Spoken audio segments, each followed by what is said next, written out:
Well, hello there, babes. How's it going today? It is hot in Topeka. Isn't that from Billy and Mandy? God, that's old. Anyway, hello. My face is nice and red because I just got out of the shower and my skin is dry. So, welcome to that situation. What's up, Gayfish? Hello. Hi, Max. What's up, Shade? Nuvenol. We got Corpse Candy and Veronica Fox in here. What's up? Firecrafted, Diaphala, and Violet. Yay. Oh, it's from Foster's Home for Imaginary Friends. Okay, cool. And yes, hello in the YouTube chat, Uncomfortable, and Kay Fleischman, and The Dark Canuck, and JJ. Ooh, Alexis. Yeah, welcome in, everybody. We are going to do our normal chill hangout kind of thing for the first couple few minutes, for the first hour or so, as we usually do. Junebug, hello.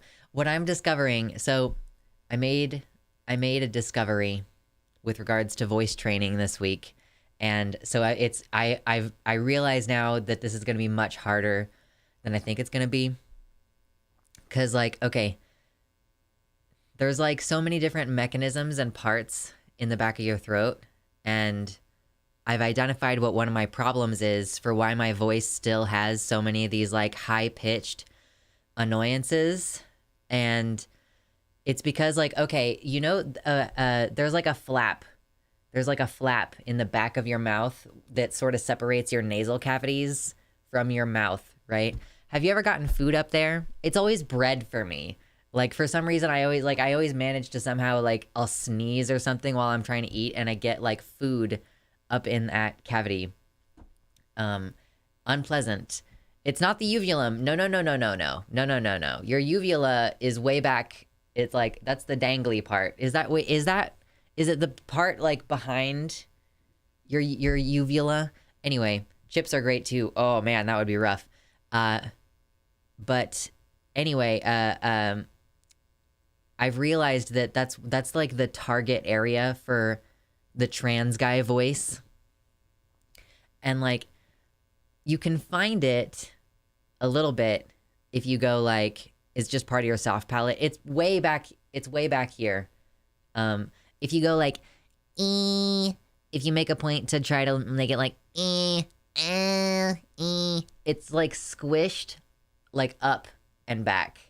And so like, being able to find it and like release the tension, because it's like for some reason, like that part of my mouth and throat being like tightened up is like, I guess that's the part that changes your resonance. For some reason, it's like it always wants to be really clenched not just while I'm talking, but like I've started to realize just constantly there's tension there.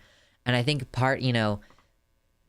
it's part of the journey to getting myself to like less tension in my body, but it's hard. And so it's going to take a lot of practice. But yeah, so that's kind of one of the things that's been on my mind this week is a little bit of voice training. If you're here and you're ready for some chill vibes for the next 50 minutes or so, click the like button. And if you're not here for chill vibes, click the like button before you leave, because maybe other people will want to come in here. Should I actually, there was a time in the stream's life where I would change the stream title throughout the stream. I don't want to do that anymore, but I also don't know if that means that I should put more things in the title, Anyway, we're trying to figure things out as a streamer. Always. Yo, the spam on Twitter. I get a spam message like every single day now, at least one. And I did not used to get spam that much. Occasionally it would be like, Amazon is hiring people in your area. Had problems with the higher voice, but I learned cis people have other ways people read what voices people use. Yes, true. You're going to be talking about stuff that happened near my hometown again today. Was there a specific location where some shit happened with Targets? When Elon first took over? Yeah, I had that too, Gayfesh. When Elon first took over and fired everybody, I kept getting added to 50-person spam group chats. Yeah. Now it's like pretty much every day I get somebody who's like, hey, sexy, you know, like some bullshit like that. Like, I want to be your friend. And I'm like, no, okay, we're good. I don't need anything to do with that.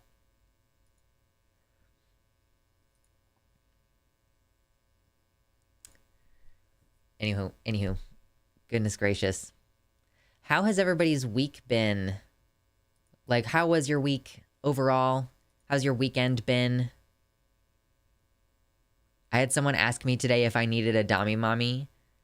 Did they mean it or was it spam?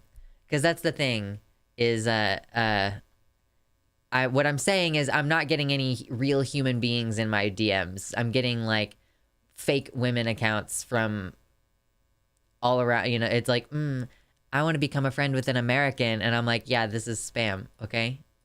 I can tell the difference. Hello, Mersh. And Andy's, hello. Since Elon took over, visiting Twitter hasn't been very fun for your mental health as a trans person. It hasn't been fun for a while, I would say. But that's because I get, like, that's where I get my news from. Like, I have curated my Twitter so that my feed is basically just, like, all of the most up-to-date news about the trans genocide. So it's not like it's been fun for a while.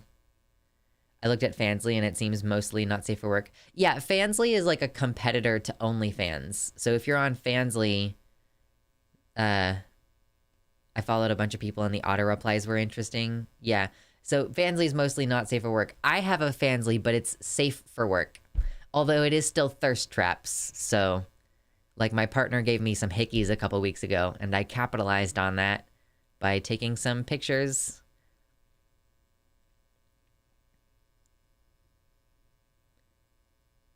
Oh, man. Firecrafted. A storm came through, which means it was 80 degrees Fahrenheit yesterday and 50 degrees Fahrenheit today. Oh, that's rough.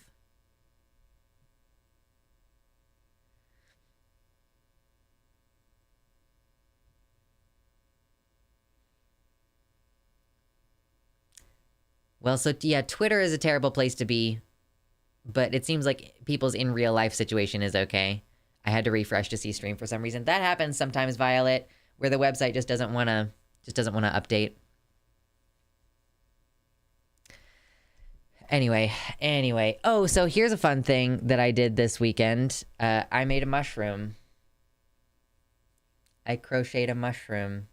It's kind of posable. So, like, if I wanted to, I could squish it down and it would look like this. Or I can do this, and now it's tall again. And I can kind of, like, tilt it. And if I wanted to, I could pull it up a little bit further. And, you know, when mushrooms start to change their shape and stuff. Anyway, that's fun. I crocheted it. It is mine, and it's my squishy. Look at it. It can be a very sassy mushroom if it wants. Yeah, I would sell this. What do you think I should sell it for? Like, if I were to make a bunch of things like this and wear them on my belt around the Renaissance Festival, and if I sold them, like, what would you buy it for? How long did it take to make? Well, it was the first one that I made, and so it kind of takes a little bit longer when I'm trying to figure out, like, a new thing. $200 as a fallow sky shrooms. It was kind of supposed to be like a parrot wax cap a little bit, but I mean, I was mostly just using the colors that I had available to me. This is the thing, is like, I don't have endless colors of yarn. I have certain colors of yarn, and like, I will run out, and like, they have to be similar size yarns. These are not the same size yarn, and I made it work. But I had to add like 2 or 3 rows to get it to be the right size, because this one's smaller. I already have a stash of yarn, y'all. It's just that they're all different sizes. But anyway, I was thinking I would sell something like this for like $20. Cause like the yarn itself costs money and then my time. And I spent like 3 or 4 hours making this one because it was like my template, like my figure it out one. I don't know. Maybe that's a lot for a little handmade thing. But yeah, so I'm like trying out a couple of different types of it's like it lays flat too. That's not something that you can tell. Look at it. Look at it. It lays flat. It's so cute. If you put it with a group of other objects in an artistic composition, you could sell it for a significant amount at the right arts and crafts festival. They sell for $30 in fancy stores. $20 sounds reasonable. Yeah, and even $20 is kind of like a little bit of a low ball. If I was gonna ship it to someone, I would probably sell it for like $30.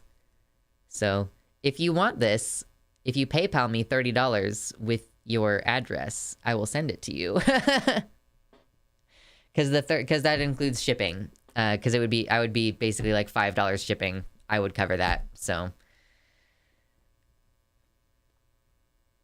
that works out to minimum wage without materials. Yeah, but the unfortunate thing is with crochet that it takes fucking forever. So you can't actually, like, I don't think I could reasonably charge per hour. And also, like, I'm slow and a perfectionist, crazy person. So that's another thing where I feel like I would need to, like, undercharge a little bit. Could imagine it going with a little egg basket. Just make a bunch of these and put them in like a wicker basket that I buy at the Goodwill.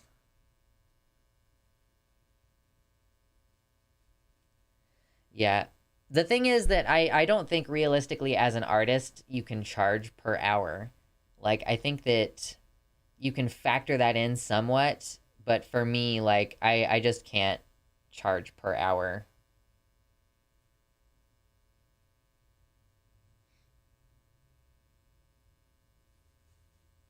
You have to compete with little old ladies who make lots of objects and sell them for cheap. Little old ladies at church sales, etc. Yeah, so it's kind of like... So I've been trying to figure out if I can monetize my crochet shit. And the thing is that I don't have the ability to just sell stuff on my website. Like, I don't think that I have the ability to do that. But what I would do is I could make stuff and then eBay and be like, okay, if you want something made by me... I have like an eBay store. Etsy fucking sucks. Like, Etsy is there. Okay, go to Etsy and type something in and see how different the search results are from when you go in and type that same thing on Amazon. Etsy is full of like big corporate accounts that like sell the same mass-produced manufactured shit. And so little creators get boxed out because those big companies pay to have their shit put at the top of the search results. Additionally, Etsy has a fuck ton of fees.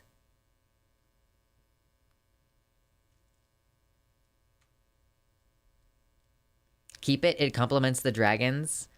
I could keep it, but I just have no reason to keep it. I mean, like, it's cute.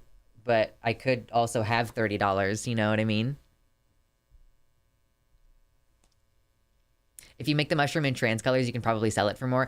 Listen, I don't know what I had some blue yarn. And like I bought at some point, I did specifically buy some pink yarn, some white yarn, and some blue yarn that were like appropriately pastel looking colors.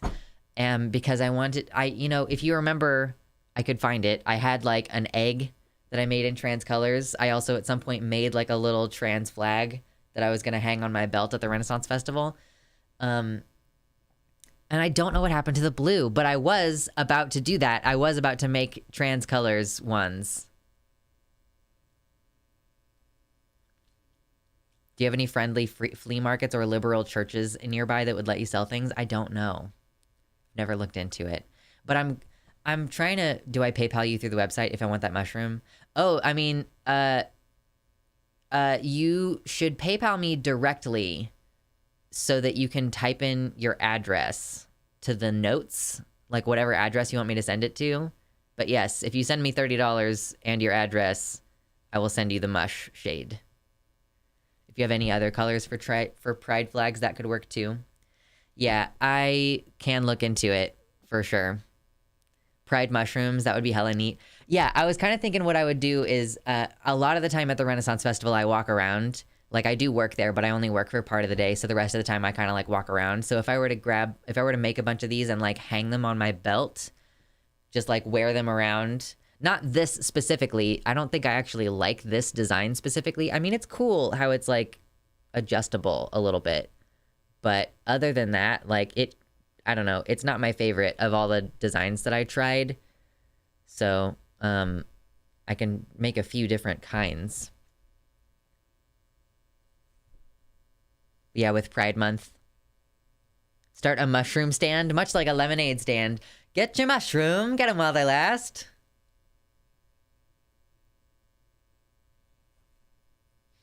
I love the Mount St. Helens Twitter account. True. Oh man, that's pretty great.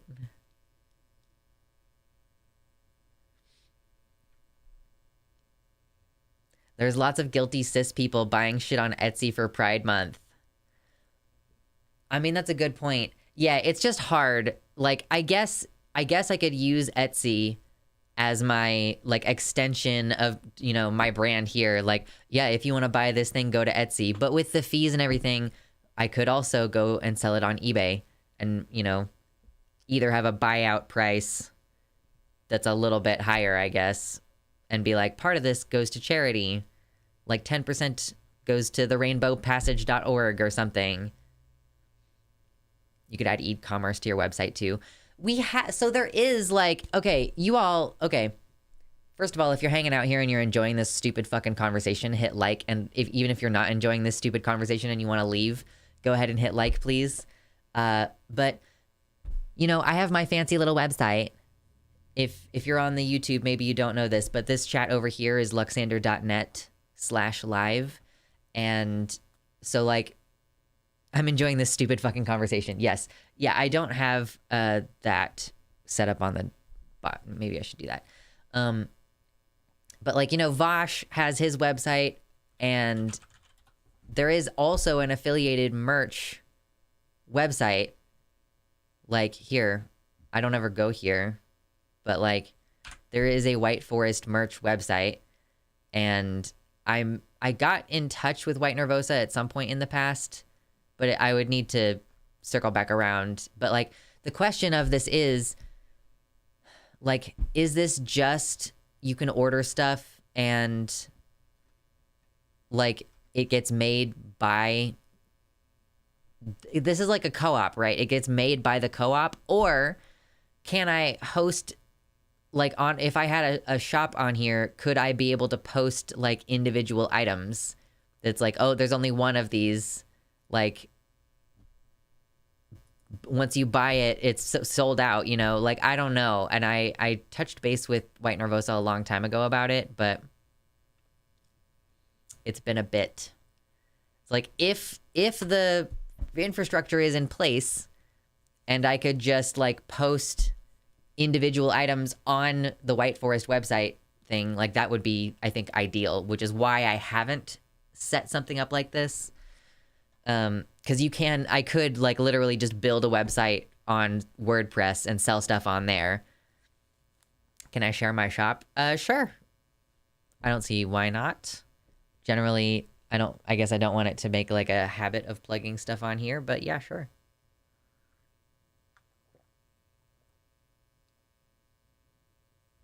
Submersed sword. Is this really... Is Destiny... Wait. Are you talking about, like, the impending fascism? It's literally my day job, so I'm happy to help if you decided to do that. AI makes it super easy now. Mostly just data entry stuff to set it up. For, like, a shop? For, like, a WordPress? Like, if I could set up, you know, luxandershop.net, for example, I think that would be an acceptable alternative. But yeah, sorry, a submersed sword. Is Destiny trying to say that like the trans genocide is not happening? Like what are you referring to? Because that is of concern to me. You know, when we did the work with Wisconsin, or was it Michigan? I can't fucking remember. We've done this work with Progressive Victory Fund, and Progressive Victory, like, there's a bunch of volunteers who follow Destiny. Like, I don't know if you remember when we did that stream, but we talked to a couple volunteers who were working with the campaign to try to get a certain Democratic-leaning person elected to the Supreme Court in one of those states. And they follow Destiny and they, like, listen to him. So if Destiny is, like, trans genocide isn't happening, then I would consider that to be kind of a problem. Like, I just don't know what to do if, like, a major person, like a major character like that is going against that. Is that what you're talking about? I did something stupid in Tears of the Kingdom. I fused a boomerang with an explosive barrel, tried to throw it at an enemy, but it came back and killed me. Yeah, that's like a pretty dumb thing to do, Andes, I gotta say. Yes, I've been playing lots of Tears of the Kingdom. I've been setting myself a timer. I'll be like, listen, I'm gonna play Tears of the Kingdom for 1 hour, and I'll set a timer on my phone for like 45 minutes so that I can wrap it up. I'd say try to debate Destiny, but I'm pretty sure that would be insufferable. The one main conversation that I've listened to from Destiny is it was like in 2020-ish when I was commuting to school and back, like early 2020, December, January, maybe. And there was some debate conversation there was between Vosh and Destiny.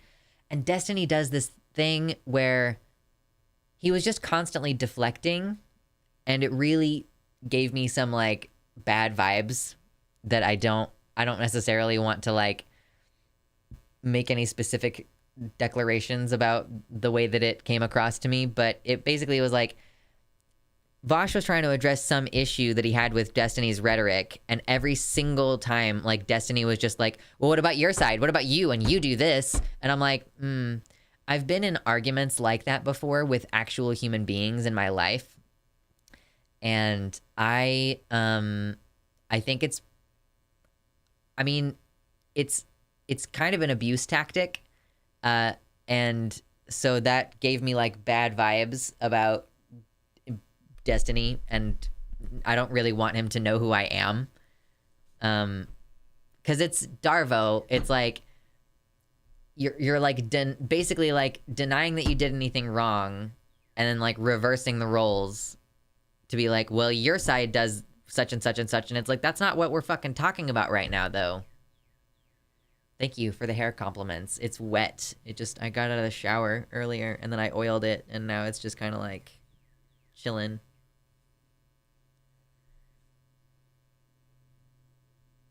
Vosh has done a video with some ordinary gamers called Things Getting Scarier for Trans People in the US. Might be worth a watch. Yeah, I mean, we can do a little Vosh react today if we're in the mood. Speaking of ice genitals. Oh, yeah, that's a good one. That's solid. That's a good one. Rock hard. Incredible. Oh, good grief. Yeah, so let me see. I did see that video go up earlier from Vosh. What is it about?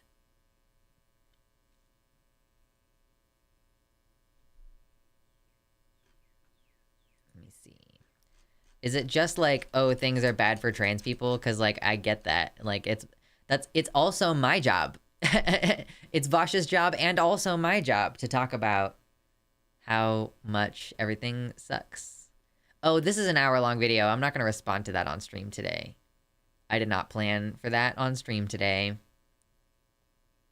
Because it usually takes me, like, 2 hours to get through a video that's an hour long, at least.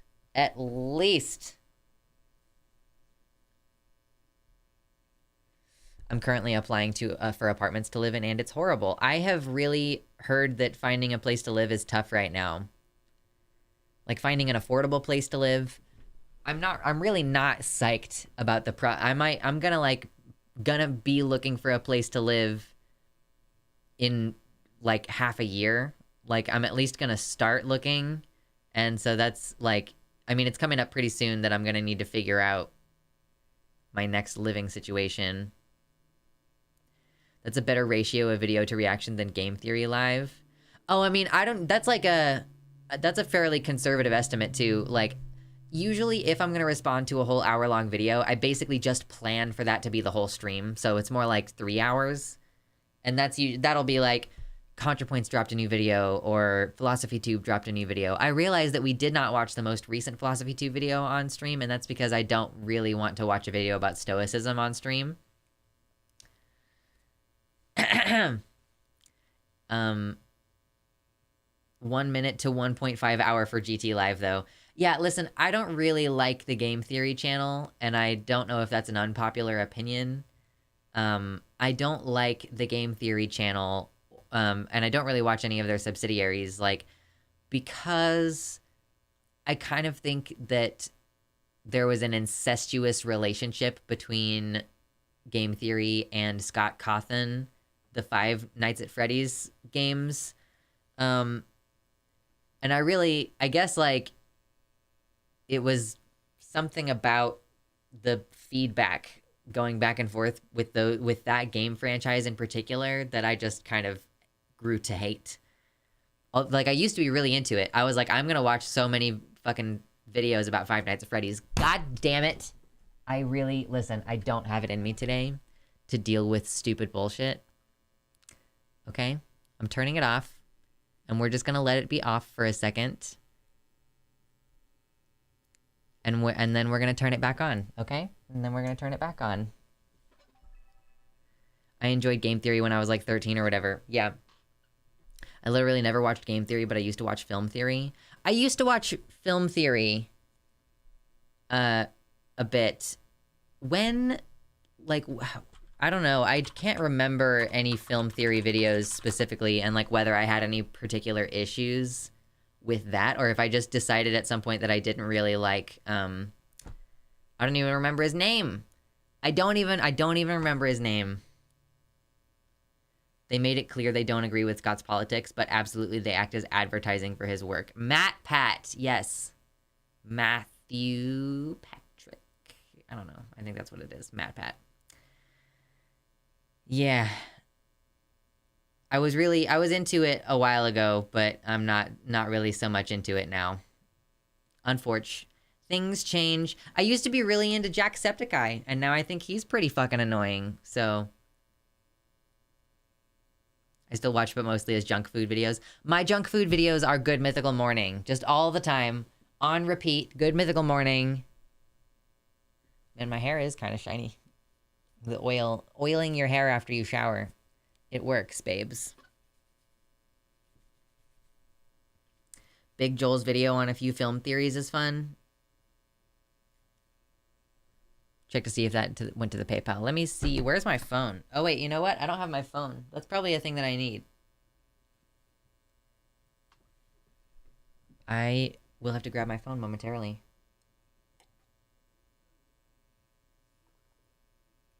I don't even know where I put it.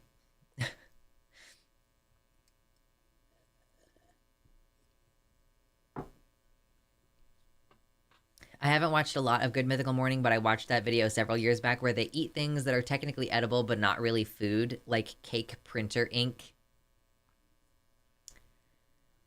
Yeah, I really enjoy Good Mythical Morning. They're good boys whose content I enjoy. You know what's interesting is, like, I'm getting older and my partner's getting older, and like, you know, my partner is like in his 30s now, and I'm 29, and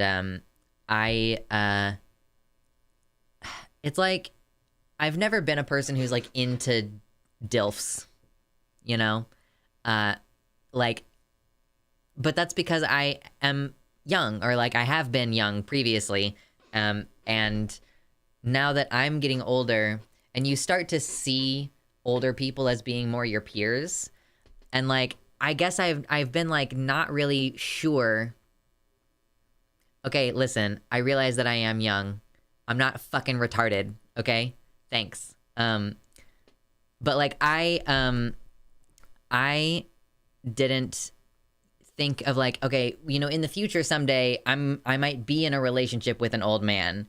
But now like I'm seeing Rhett get older, and I'm like, okay, like basically Rhett is a slightly hairier kind of man than my husband is. Like if I were going to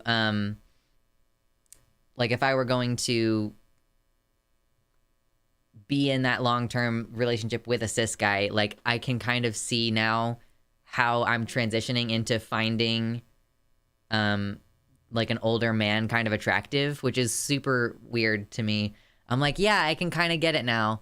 And it's not even like he's a silver fox at this point. Like Rhett still has all of his brown hair. He's like he's genuinely just a geezer.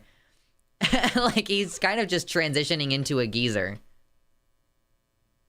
It's weird to me that millennials and similar generations will get older too. I know, the passage of time.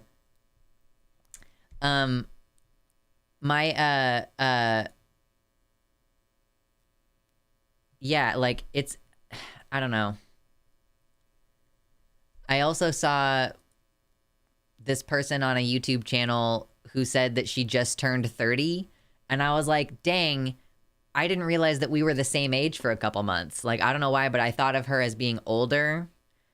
But she's like my same age, and I'm like, oh, I'm old now. Like, I mean, I'm obviously not old. Like, I'm only 30, but like, it's from the position of like mentally when you're like, I'm a teenager and I'm stuck there, and then you start to work through your trauma, and you start to feel like more like an adult, you know? I'm 28 and I feel about the same as I did when I was 20, just with bigger tits. Right. And like, you know, trauma makes you have to age and like mature faster. Like having chronic pain kind of makes you feel older, and I get so many random pains in my 50s, and I laugh when I get called young when I got called young when I transitioned to my 30s. Yeah, I feel like, you know, I am finally starting to see myself as an adult, and so I find it kind of irritating when people are like, oh my god, you're so young. I'm like, I don't think I'm about to die. Like, I'm not fucking stupid, but also like, I'm finally getting out of that place where I feel like I'm stuck being a teenager, and I kind of wish that adults would treat me like an adult. You know, like that's an issue that I had growing up, is being mature enough to, you know, understand what was going on around me, but having people like infantilize me. I'm really fucking over it at this point. I'm well into the child having demographic now. Listen, my mother gave birth to me when she was 15. She turned 16 a few months later. So like, I'm 29. I could have a 14-year-old child right now, you know? Like, I started having sex when I was 14, so I could have, like, a 15-year-old child right now. No one ever treats you as an adult unless you are older than them. Yeah, like, it's like by default, if you are younger, I don't know, not everybody's like that. Not everybody's like that.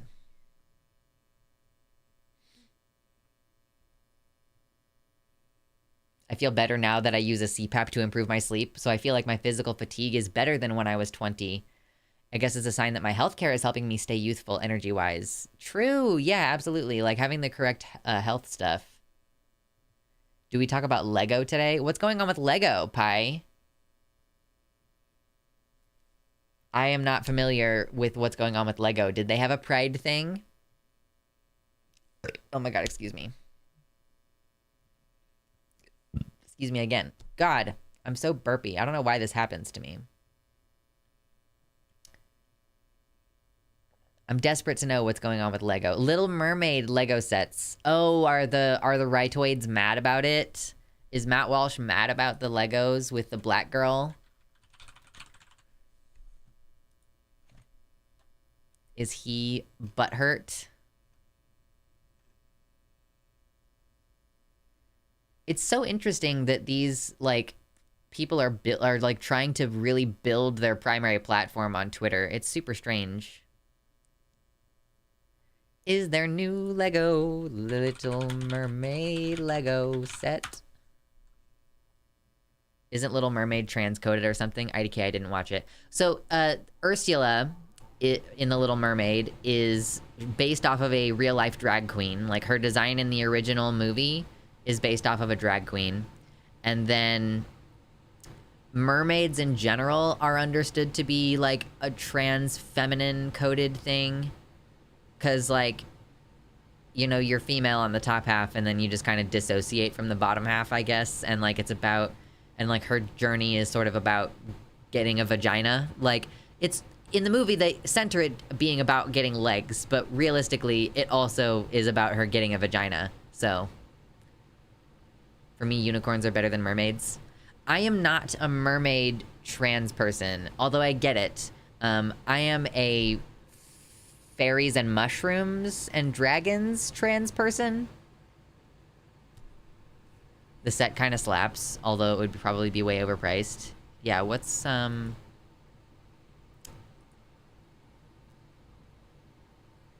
is pretty queer. Yeah, I'm definitely Fae, mushrooms, and dragons. That's my area.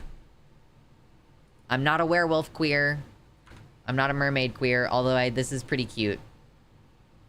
Isn't it silly, like, if I see a piece like this, I'm like, ooh, look at these pieces that are pretty unique. And then you could use in other things. I like the little corals. Those are cute. Very colorful.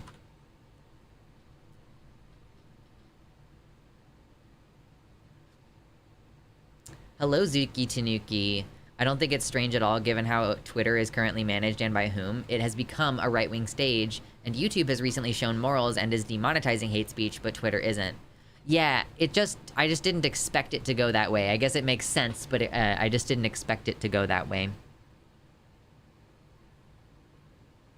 They still have the Pride sets from LEGO, and new LEGO waves have people with amputated legs, diverse skin colors, anxiety disorders, etc. Ridoid's mad. True. Twitter is now Twatter. Oh my god.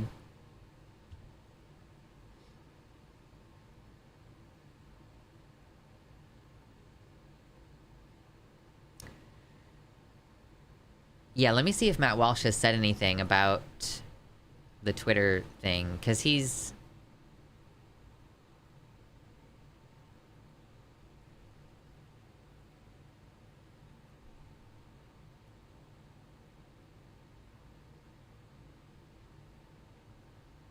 They're really focused on Target today. I mean, that's like the main thing. And I'm still waiting to get into the main story, but I'm like browsing Matt Walsh's...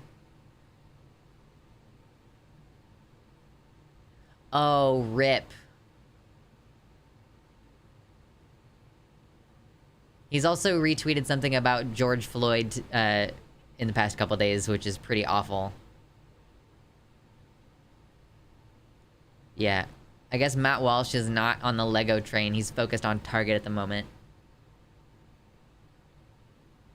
Dropout is the best streaming platform IMO. That and Nebula have been great for queer art. I mean, yeah, I guess, I just feel, yeah. All of these places that are supposed to be good places for leftist content is like, Nebula, you know, for me to think about, should I reach out and try to host my platform there? You know, I don't think that those platforms are right for streamers is the main problem. Because, like, streaming is my main thing. Obviously, I have the channel and I upload content to the channel, but that's not the main thing that I do. And even within that content, it is not scripted. You know, it's not like you would be getting video essays. It's very education heavy. Dropout is more on the entertainment end, but still has those issues.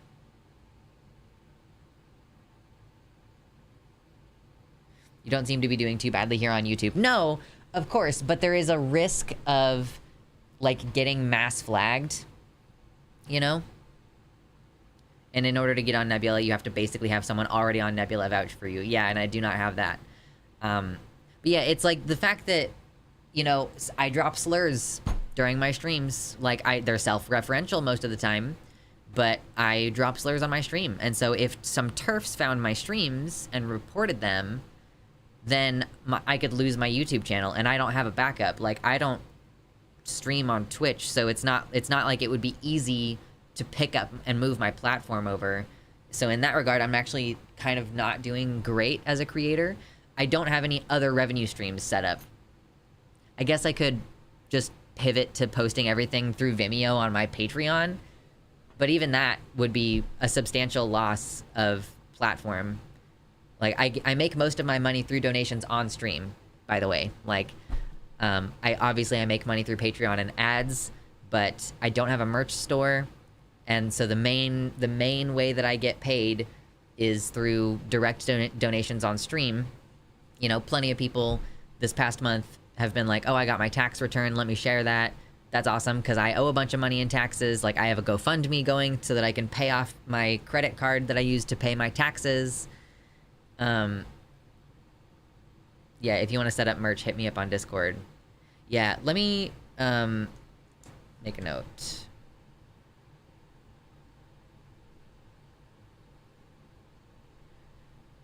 I'm not sure what kind of options there are for that. So, yeah. If I could just make little crochet bullshit, like Shade tried to buy this one. Let me make sure that the PayPal went through in a second. But, like, if I can just sell little things like that, that would be great. Did you hear what happened to Lady a few months ago? No? What? I don't know what this is about. Let me grab water really quick. I just need to top off my water. And so you should also get a drink of water. Hit like before you go grab a drink of water. Yeah, who is Lady? I don't know what we're talking about. I think it says Hail Hydrate, although it should just be Hydrate. Yeah. Hail Hydrate. Get yourself a little sippy sip. And I'll be right back, and we'll get into talking about the politics shit here in a moment. Ugh.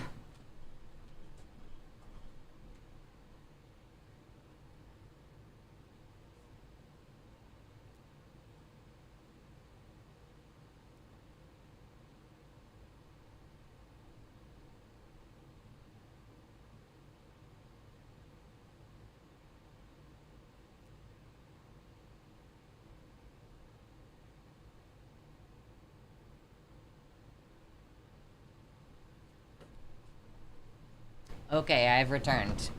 Ugh.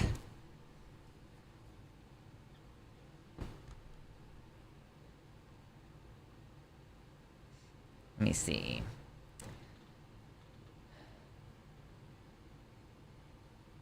Stream in Hazan mode, nice chair. I do need to get a better chair someday. At some point in the future.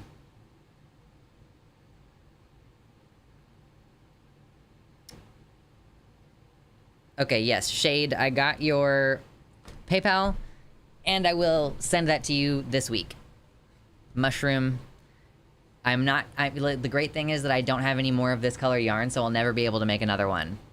So, hopefully that's a nice little one-off. TERFs on Twitter mass reported her since she's not their type of D-trans. Oh, you mean Lady? Oh! Oh! Wait, she's back though. I thought that I saw her recently.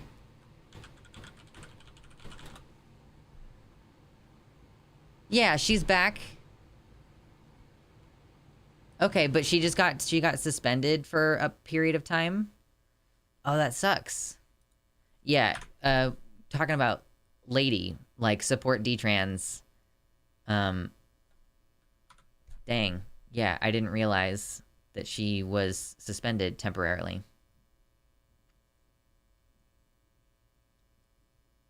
I'm in the process of getting a new chair too. I haven't even looked into it. I'm about to have my brother stay with me for a couple weeks. So I actually do have to purchase a chair. What was she suspended for? I think that she was just suspended for like, what was it? What did you say? It was, I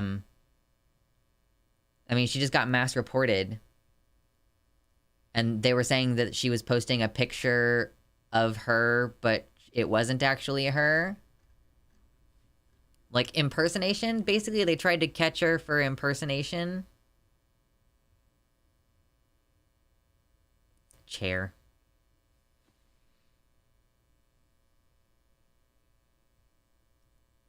Yeah, they just reported that her picture wasn't her. That's fucking stupid. I really, really like Lady. She's great. You know, she is like a person who transitioned as a teenager and now she's like in her early 20s and she is remorseful about having had top surgery and stuff, but like she is on her way to, like, she's reclaiming her femininity. She's in a relationship with a trans woman and like I like her a lot because she is not against trans people. That is a super, super, super cute top. I have made something kind of similar to this before. That's super cute though. So yeah, we stan detransitioners who don't weaponize their regret to try to make it so that other people can't access healthcare. That's fucking stupid. Oh my god, this is one of my favorite memes. This is easily one of my favorite memes. Demon.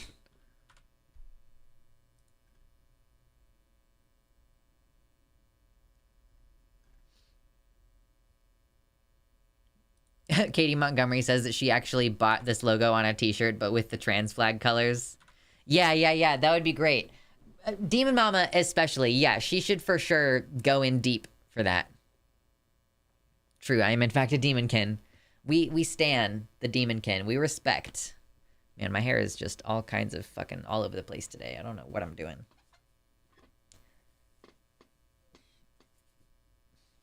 Okay. I mean, it's voluminous and I'm glad, but what are you doing?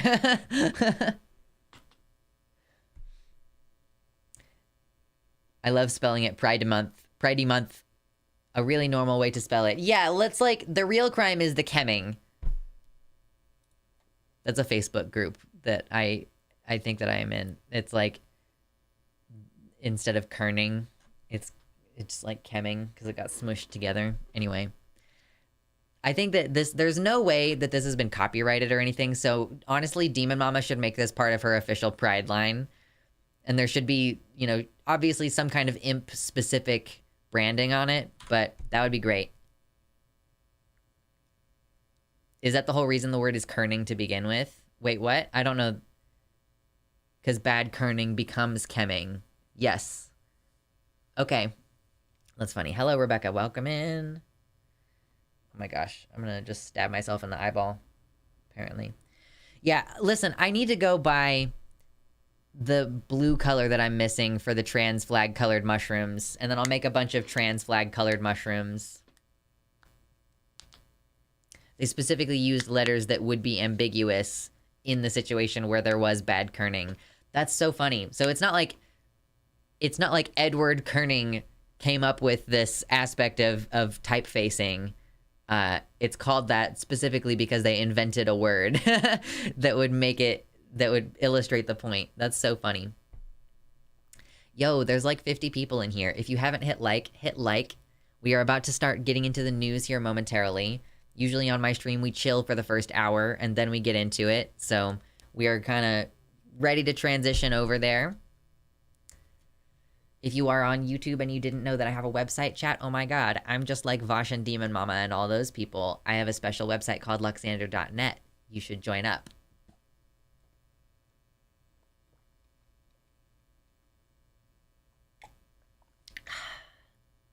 Delicious. I'm just like Vosh and Demon Mama, but better. No, I cannot claim. I cannot claim to be any better. I really love my job. And I love, like, the kind of people who I have as peers, you know? That's one of the things that makes it easier to get out of bed in the morning. Like, I don't hate any of the people that I that I make a point to share community with, you know? Oh God, let's start getting our links together. I love all my streamers equally. Earlier that day, I don't much care for Gob. Gob is such a horrendous word. Like, it's pronounced Job. I don't care much for Job. Oh, because it's George Oscar Bluth from Arrested Development. Oh, Job. Because Gob just reminds me of, like, blowjobs for some reason, basically. Vosh is my lefty streamer. Daddy, he was one of the first lefty streamers I ever watched. Yeah. I guess Vosh kind of got me into the leftist streaming space. I didn't know political streaming existed before Vosh. Yeah, I think maybe that might have been my introduction to the whole concept of political lefty streamers. I was like in college at the time, and I just wanted something to listen to on my commutes to school. The Old Testament book Job is pronounced Job. Yes, I know that because you may not have known this, but I was in Job's Daughters when I was younger, which is like a Masonic. It's like, you know, when your granddad is in the Masonic temple and then you get put in a similarly cultish, like, girls club when you're trans, you know? Like, I don't know. I wasn't out as trans yet. I didn't know yet.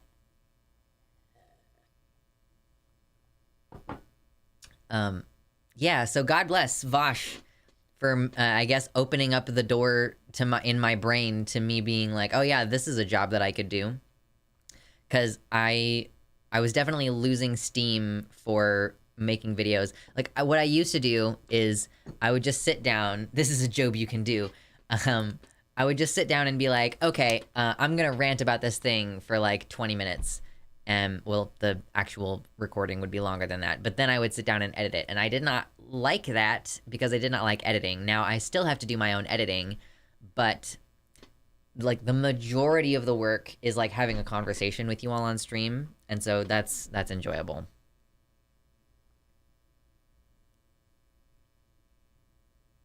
I just climbed out from under a rock for the last decade.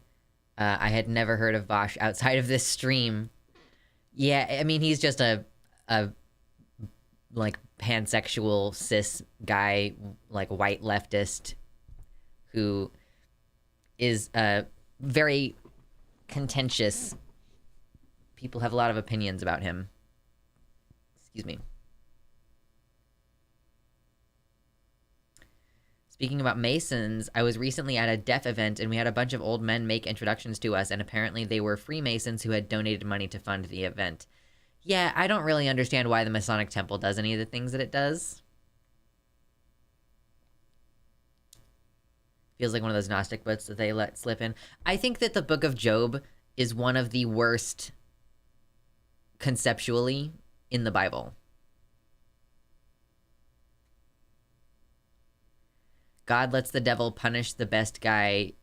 Yeah, basically, like, the Book of Job is, like, Job is a strong believer. He's got lots of children who all are being raised to, like, worship God.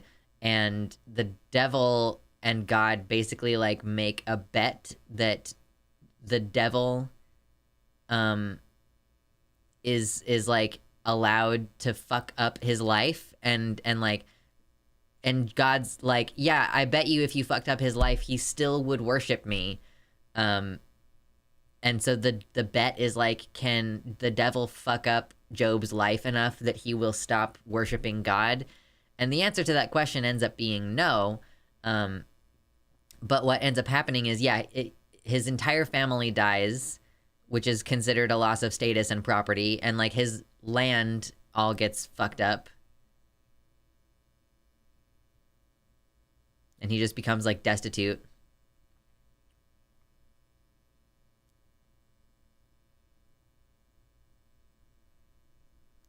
Wait. Are we having a conversation in the chat about egg Vosh right now?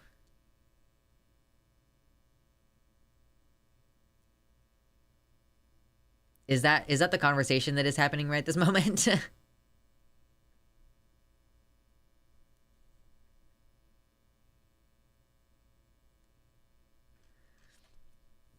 I don't know, and I also don't encourage speculation.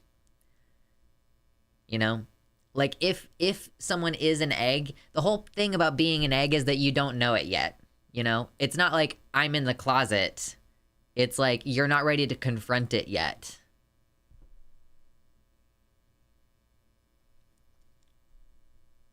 Oh, what is this tweet? Job, hey God, you killed like literally all of my kids. What's up with that? God, how dare you speak that way to the inventor of the hippopotamus?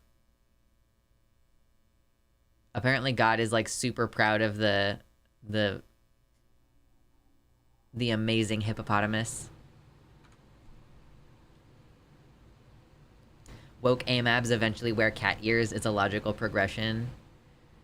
Listen, if Vosh has cat ears, I would be like, okay, that's sussy-wussy. That's a little sussy-wussy, okay? Just a little tiny bit sussy. Hippos are amazing, though. They're scary. You know, this is like written by some person who went to a place where there was a hippopotamus and they were like, whoa, that is super different from all of the life forms that I have come in contact with. Like, that was just written by a person who was super into it.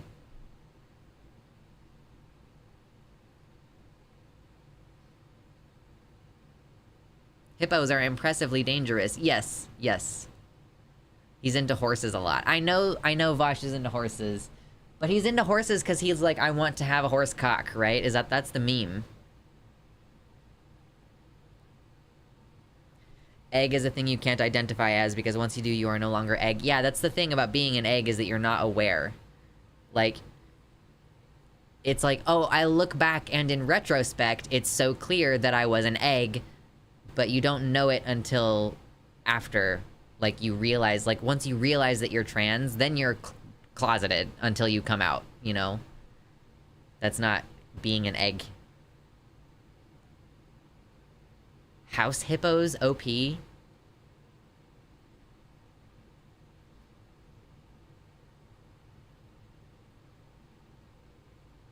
How come we don't have that term for gay, bi, pan people, though? Because I didn't realize I was bi until my 20s. Yeah, I don't know. I guess there should be a term, like, where you clearly are bi, but you don't know it. Like, when I was younger and I was really into, like, Keira Knightley or whatever, and I just didn't understand that what I was experiencing was being bisexual or pansexual or whatever you want to call it.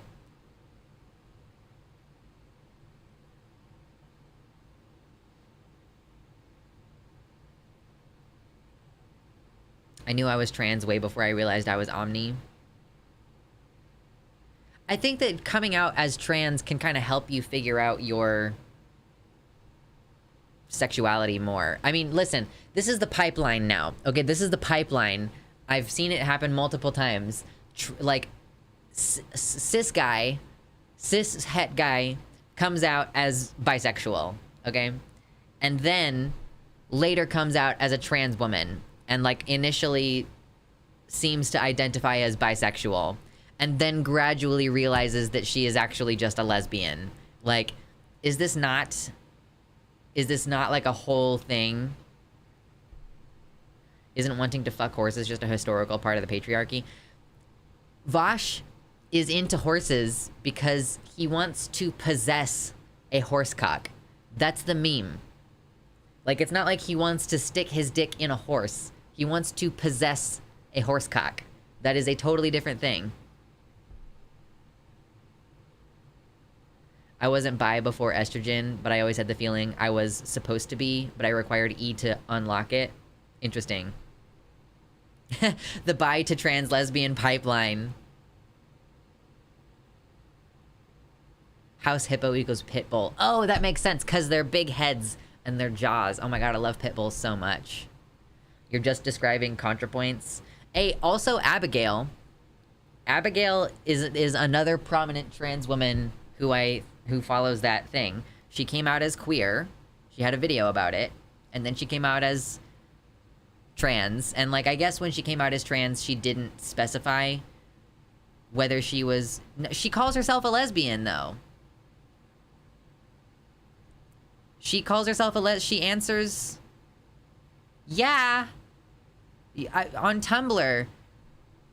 Like, she has specified that she still sleeps with men. Okay.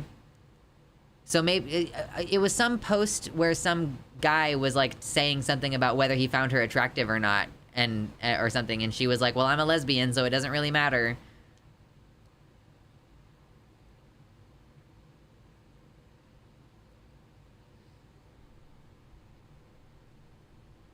Lesbian historically is inclusive of bisexuals. Yeah, of course.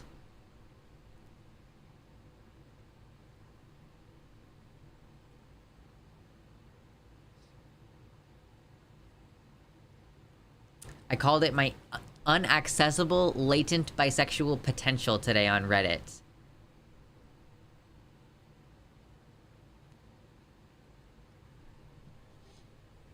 H-Bomber Guy and Vosh should become a transbian couple. Listen, it's also okay for boys to just be bi. You know? It's okay for boys to just be bi. I actually used to get really annoyed at the speculation that Abigail was trans. Like, people would speculate before she came out that she was trans, and I really didn't like it. Partially because I was like, y'all, it's okay for us to just have a man who isn't awful. You know? Like, it's okay for us to have that.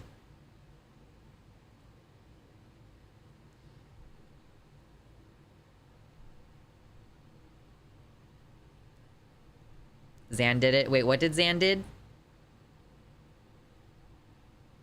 Is she still bi? I think a recent episode of Kill James Bond, she said something to the effect of not being into men much or at all, but I don't remember specifically.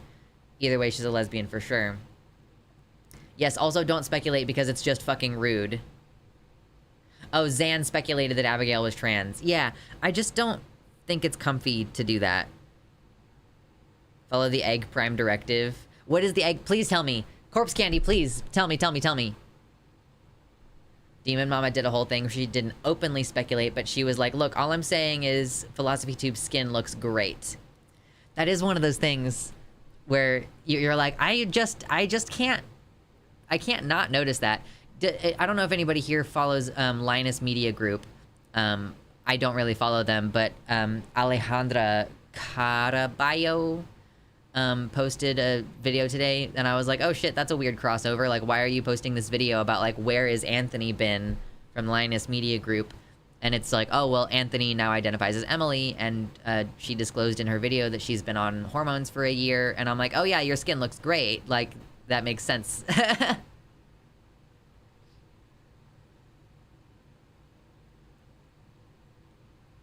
Watching True Blood last week, and I was like, guys are handsome? Estrogen, what are you doing to me? It's like a temporary thing for some folks. Temporarily, you're like, I'm really interested in men. And then for Natalie, she was like, yeah, because I felt validated by having men find me attractive.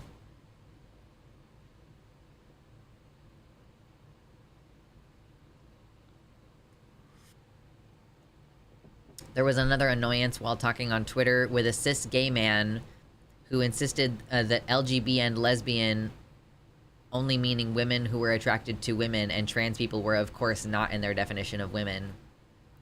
Oh my god, why do gay men think that they can talk about lesbianism? They're so dumb. Are you into men, or do you just like being warm? Yeah, unfortunately, I have introspected on this, and unfortunately, I am just attracted to men. Dang. It's like, man, that's disappointing. I shouldn't. I'm literally married to a man. I shouldn't be like that.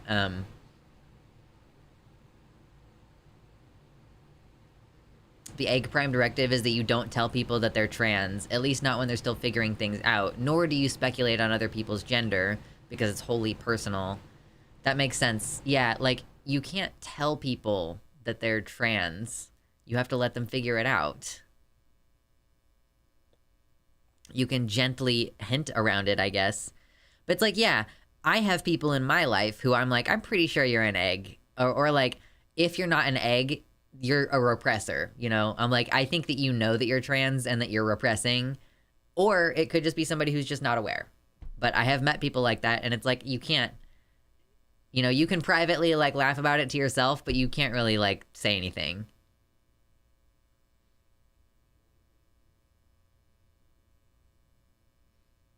I'm happy to have acquired attraction to half of the human population. Before E, I was restricted to only the other half, double the fun.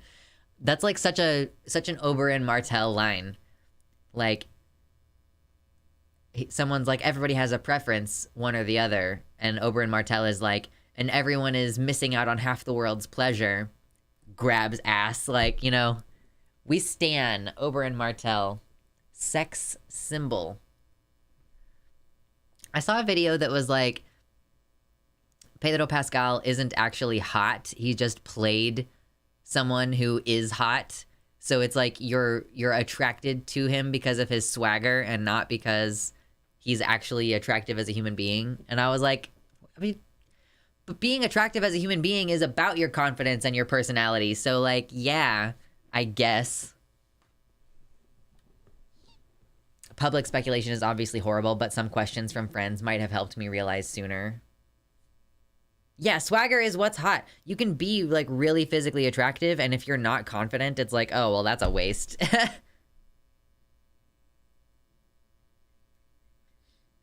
Yeah. There's a reason everybody stands Pedro Pascal, is because he's super fucking hot.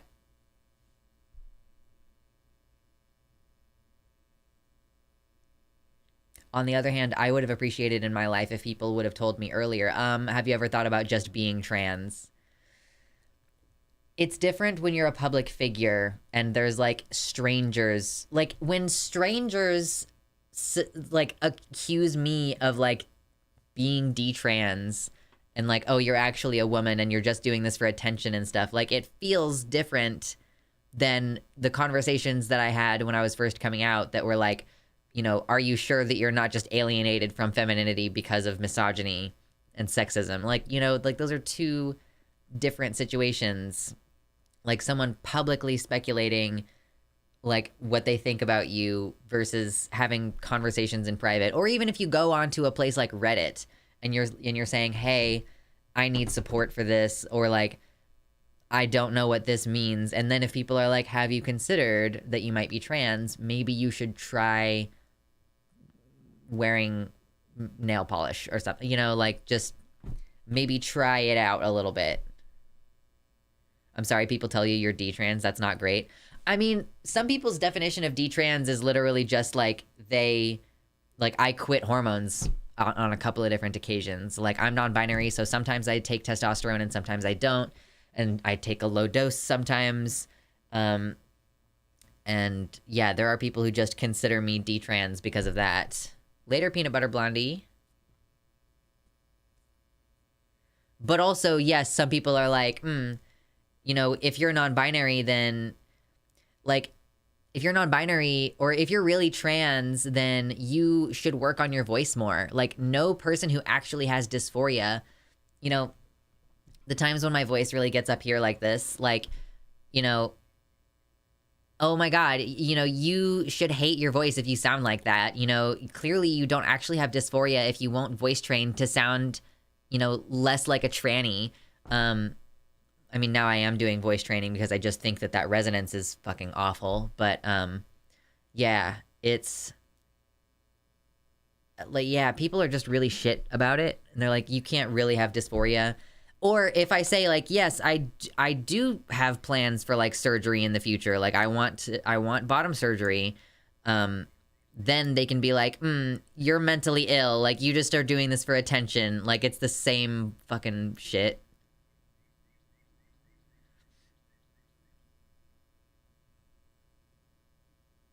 Sounds transmedicalist. Yeah, I mean, it is. It's the Calvin Guerra flavor of bullshit. People think you should have every single possible treatment, I guess. I mean, yeah, and they don't understand what being non-binary is like. Like, yeah, I don't have dysphoria in the same way. I Like, I really hate having leg hair. Probably lots of trans men feel very affirmed by having leg hair. I don't want that at all. Whenever I run into a D-trans stranger, I have to tell them I am not D-trans, so they do not think I stole their identity. Wait, why? Generally, people are transphobic and awful, and I'm just saying, like, trans people are not exempt from that. They really have bought into this idea that you are only one or the other, and, like, people who are non-binary are mentally ill. And it's like, so are you then. Like, if you're gonna take the position that being non-binary is a mental illness, like, you are equally hallucinating and mutilating your body. Like, we are not different.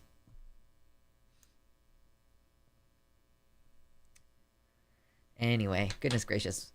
It's, oh yeah. We only have 2 more streams left this month, and I would like to get up to, like, maybe $100 more donated before the end of the month, before rent is due. So if you are able to donate, I appreciate it. But more importantly, if you want to like the content, that would be great. I appreciate it, and it's free, and it's quick, and it's easy, and we're about to start talking about Target. Let me get my goddamn links together. If you have any links that you want me to include in this Target segment, feel free to post them.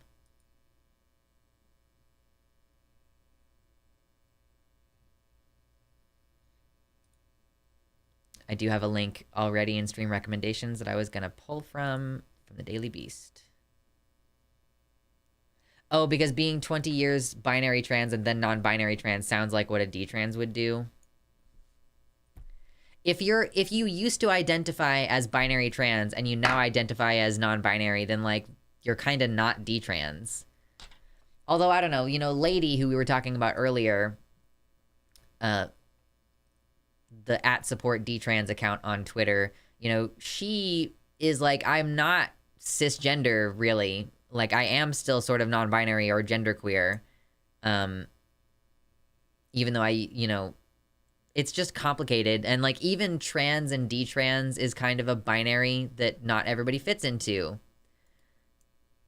Like,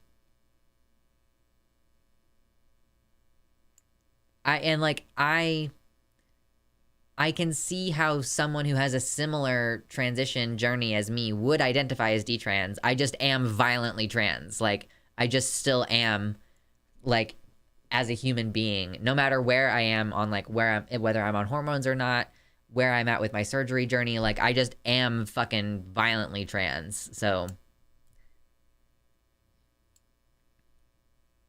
being non-binary can be really annoying in that way, because we don't fit the mold of whatever people think things can be. Even among each other, no one has the same experience. It can lead to a lot of imposter syndrome, too. Violently trans sounds beautiful. That would be, let's put that on a t-shirt. Violently trans. That sounds like fun. Non-binary, oh my god, did I really guzzle this entire water down? Jesus! I just got water like 20 minutes ago, and I just slurped the whole thing down. But yeah, non-binary imposter syndrome is very hard for me. I just always return to how happy it makes me when people regard me as neither a man nor a woman. That's like chasing the euphoria. First, it's not the first Luxander merch idea. It just, it's impossible to figure out the merch situation, apparently. I have not been able to figure out the t-shirts thing. I don't want to, like, end up in a situation where I'm accidentally using slave labor to produce my merch. That's kind of the opposite of what I want to do. Let me grab a water and I'll be right back. Ugh.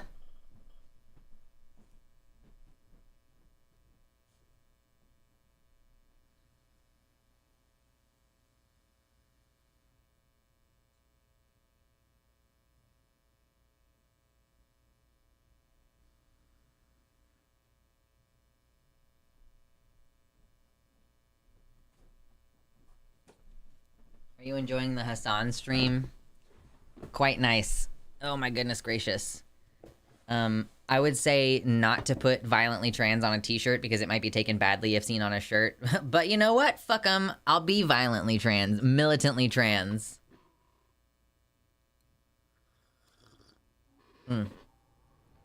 It would be a lot of fun.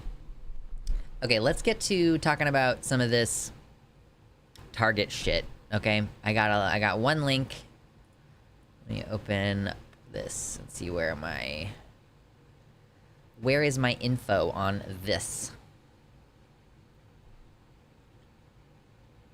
We're gonna do that.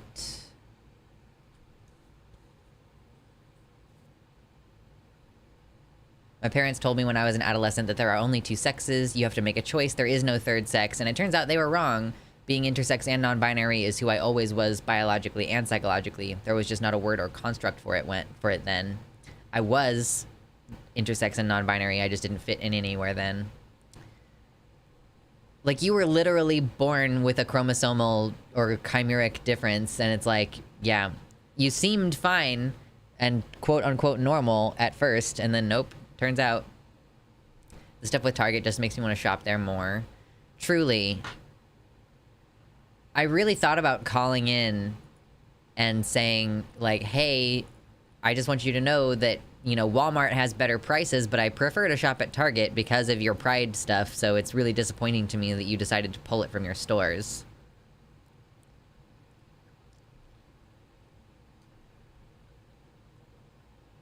Okay, this is a local one. Bum ba dum bum.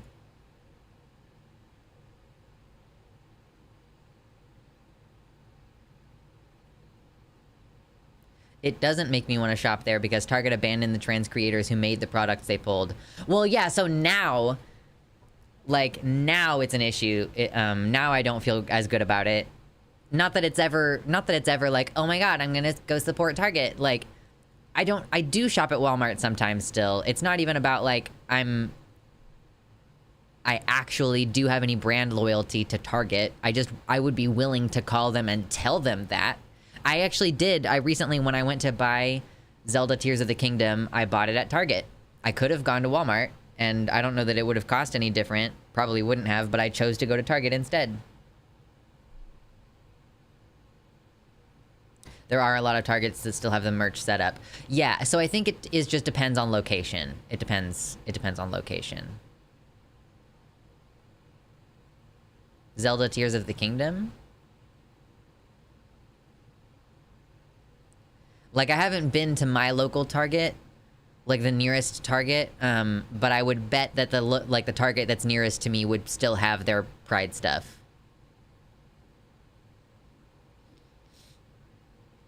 So yeah, I'm getting more links together.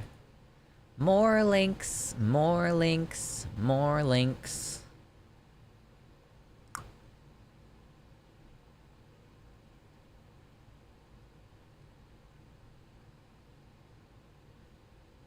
Okay.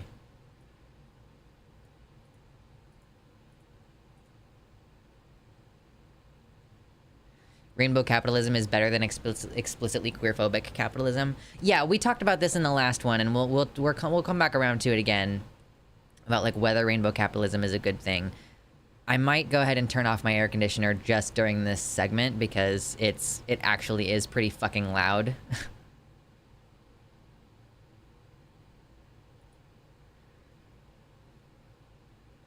I saw a shirt at Walmart that had a rainbow Mickey Mouse and it says, "Be proud." I want to get it because it would make Ron DeSantis mad.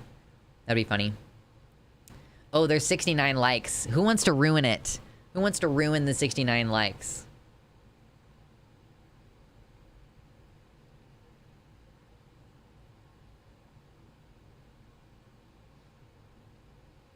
I was looking for the binders at Target but couldn't find them. They're not real binders, by the way, at Target, and I don't know that they're actually safe for you to use for binding. They're just, like, super tight sports bras, I guess. Like, I would be cautious around it. The Tomboy X brand or whatever the fuck it is. It's not the same as a binder. You gotta be careful with anything elastic that's gonna be, like, squeezing you. Have you been following? Yes, I've been following conservatives about Nominal Naomi. Well, I get, yeah. We did talk about Nominal Naomi earlier in the week, about her breastfeeding her baby. And we talked about it. But the conservatives have definitely lost their mind about it more now than they had earlier when we talked about it last week. The tucking bottoms are super horrible looking too. They're, like, ridiculously bad colors, aren't they? You would want tucking underwear to be... You would want tucking underwear to be, like, skin color, wouldn't you? I had a beat on this rhetoric months ago, like, this is gonna be the next big thing. Is it because you know that Nominal Naomi has been, like, working on inducing lactation for a few months?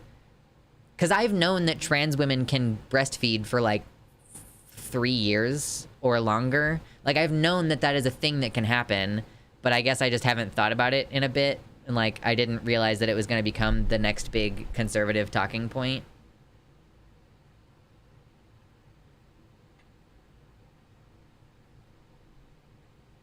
What tipped you off, Gayfesh? Like, what made you think that this was going to be the next thing? I hope Naomi's holding up okay. She's fine. Like, I think she's fine. My friend learned that she could lactate when she started lactating. Oh my god, that's fucking terrifying. That's really terrifying. Just being like, oh my god, I am just suddenly lactating now. I have never once in my life lactated, and I can tell you that I really violently don't want that to happen. Like, I'm pretty violently confident that I don't want that to ever happen to my body.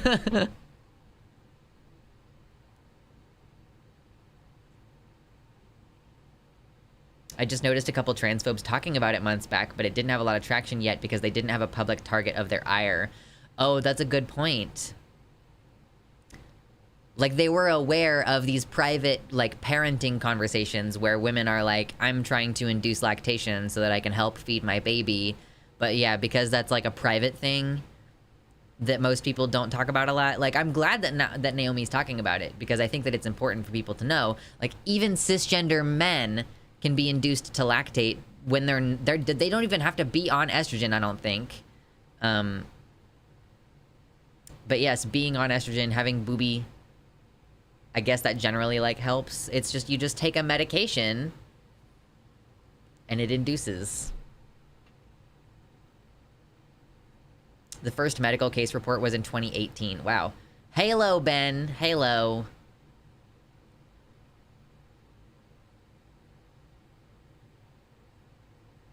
My friend made a lot of jokes about the spontaneous lactation. God, that's terrifying. Okay, I gotta turn off my AC. It's so loud that I can't think.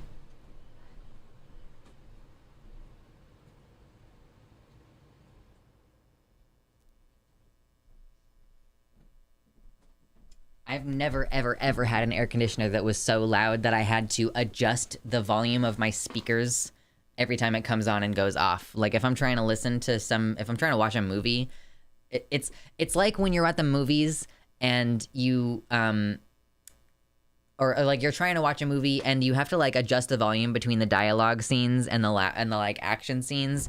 Like, you have to crank up the volume to your, like, all the like fucking whispering or whatever the fuck they're doing, and then it's like, oh, and you're like, ah, and your eardrums bleed. Like, that's what it's like when my air conditioner kicks on and off. Anyway, breasts are breasts. Shouldn't be rocket science, but cis people think trans people are aliens or something, and they go on and on and on about synthetic hormones as though it's not the same shit that women take for birth control. Like, it is.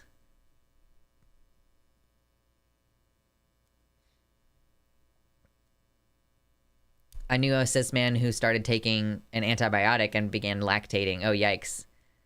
Found Lux through Zan. Oh, nice. Finally catching a live stream. Welcome in. I love having some shared community between me and such wonderful folks as Xander Hall. I think that you all are a chill group of people. I love the Twitter threads of her and some other trans women posting the peer-reviewed studies. Yeah, Nominal Naomi has just popped off. Didn't some cis woman decide to debate her on whether it was okay for her to breastfeed her baby?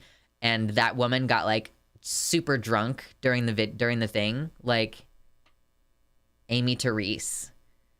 Like, she got sloshed during the debate. Can you imagine, like, having that, like, little respect for someone that you're like, I'm just gonna get drunk and not really fully participate in this debate? Like, she started the debate sloshed. Okay. decided to debate her on whether she's allowed to breastfeed because they think that everything trans women do is sexual. So like the entire point of transitioning in their mind is because they get off to it, because they find it sexually gratifying to like, oh, I have boobies now. And then so everything that they do then is an extension of that fetish. So she's gonna like, yeah, like the idea that she's breastfeeding her baby because she gets off on it sexually. Like, it's not a very far leap if you understand that that's where they're starting from. They literally start from the position that all trans women are AGP. It looked like she was pre-gaming because she was going to go out or something. She was like, I only have 30 minutes for this debate. Oh, man. Sometimes I get debatey when I'm drunk. Well, no, but she planned. This was like a scheduled debate. They were like, we are going to debate at this time. And she got drunk before she went in.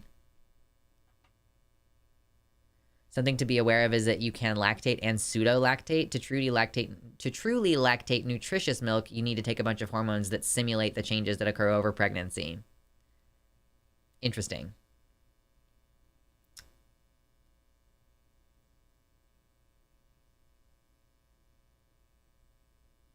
Yeah, so is Amy a trans woman? I guess I don't know her. I debated a streamer drunk once, but fortunately it was only about whether Interstellar was a good movie. Amy is not trans. She's a transphobe. We have conflicting information. I thought that Amy was like one of those people going off about how perfect vaginas are or something. Oh my god. I keep getting distracted. I thought that I was going to burp. Okay. We talked about it a little bit last week, but we're going to be touching on it again and kind of going over the details about how Target has become like the target of a lot of anti-trans backlash.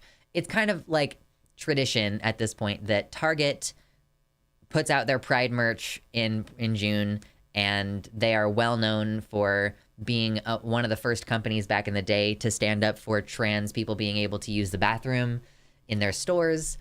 And so, yeah, Target is pro-LGBT. We have known this. And so people find it like easy to focus in on them. I think we watched a video last year from that really cringe guy, Ethan something or other. Not Ethan Klein from H3H3, a different Ethan. And he was like, he just like smacked over a display. I mean, yes, there are transphobic trans people, though.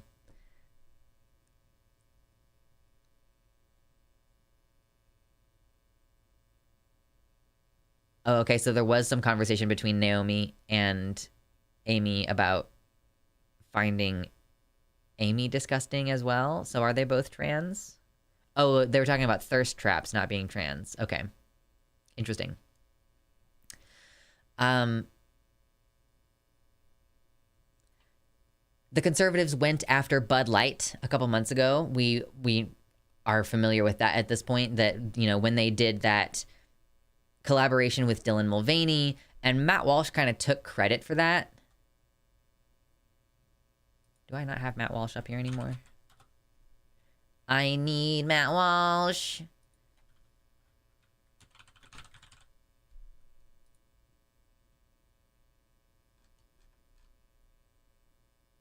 Or did I have that on somewhere else? Let me see if I can find this.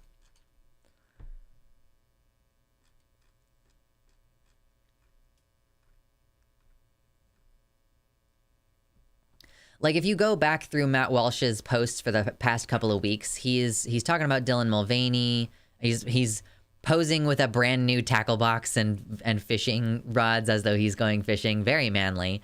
But he's been going after, yeah, here's what we should do. Pick a victim, gang up on it, and make an example of it. We can't boycott every woke company or even most of them, but we can pick one, it hardly matters which, and target it with a ruthless boycott campaign, claim one scalp, then move on to the next. And it's like it keeps going, and he keeps talking about it. It's his main issue right now. Oh man, worst person you know is right about something. The euthanasia program in Canada is far more extreme than you think. Oh no. Like, the worst person you know has a good point. So basically they're using the fact that Bud Light issued something of a retraction after the Bud Light Dylan Mulvaney thing. Anheuser-Busch did some kind of retraction a bit, and they lost a bunch of stock market value. So they're using that as they're galvanizing, like, okay, now we just need to go after someone else. And Target is very specifically, like, every year in June, they're one of the leading woke corporations, I guess. Target loses $9 billion in the week following boycott calls over LGBTQ-friendly kids clothing. He says, this is awesome, keep going. He says, I think this Target boycott has real staying power. Target has now branded itself as a far-left organization to the point where it's embarrassing to shop there. This is the branding that makes the boycott stick. It happened to Bud Light. I think it's happening to Target. This is what conservatives have missed in the past with failed boycott attempts. It's not enough to simply tell people not to shop somewhere or buy something. You have to make it so they don't want to. So he is basically saying we are going to do a stochastic terrorism, you know? It's very obvious, if you've been watching this ramp up for the past year, that they are planning to ramp up the threats. And they're talking about, like, we need to make it impossible for these corporations to have these. You know, it's not enough. It's not enough to stop buying their stuff. You have to make it unpleasant to shop there. Like, that's the rhetoric that they're going with.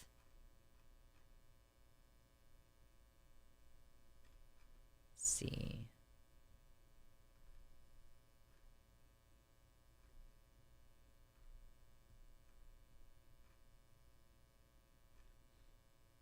Okay, he's moved on a little bit to the male breastfeeding rhetoric now.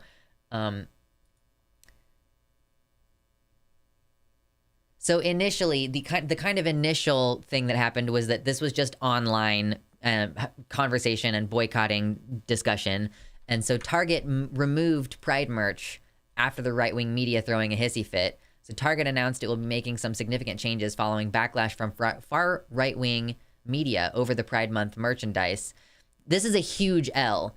Like, you have taught them that relatively little is going to make them back down. Like, relatively little pushback is just going to be like, oh, you know, like, people online are talking about boycotting us and we lost some stock market value, so we're going to, like, recant on all of our support. You have now taught them that they will succeed at being able to just basically scare people out of being trans supportive and being gay supportive. The conservatives in question are allegedly shocked over the offering of tuck-friendly swimwear and went as far as to call the company's CEO a, quote, pervert groomer. Target would not go into details about which specific products would be removed or what exactly would be changed, but a spokesperson said, quote, since introducing this year's collection, we've experienced threats impacting our team members' sense of safety and well-being while at work. Given these volatile circumstances, we are making adjustments to our plans, including removing items that have been at the center of the most significant and confrontational behavior. So it's actually possible that the initial thing was like, oh, the right-wing media is throwing a hissy fit. But they didn't just throw a hissy fit. They also made bomb threats. Target faces bomb threats amid LGBTQ controversy. Police investigate bomb threats to Target stores in Utah over Pride merchandise. Jackson Township Police Target reopens after evacuation due to bomb threat. Layton Target evacuated after bomb threats reported at multiple Utah stores. Also in Ohio, bomb threat at local Target. Company, quote, turned their back on the LGBTQ community. Suspect sent bomb threats involving 4 Target stores to a local TV news station. Callers from those TV stations reported the tips to police. Threats were for 4 locations. The tip stated that Target turned their back on the LGBTQ community and they placed bombs in all 4 stores. Oh, wait, what? This is claiming that the tip stated that because they pulled their support, they placed bombs in the 4 stores. What the fuck? That can't be real. There's no way. I mean, I think that what that is like, it would not be the first time. There was one with Marjorie Taylor Greene a few months ago where someone tried to swat her and they said that it was on behalf of LGBT people. And I really just think that that is cisgender people making trans folks look bad. Like they're trying to say like, oh, well, yeah, like these trans people are so violent.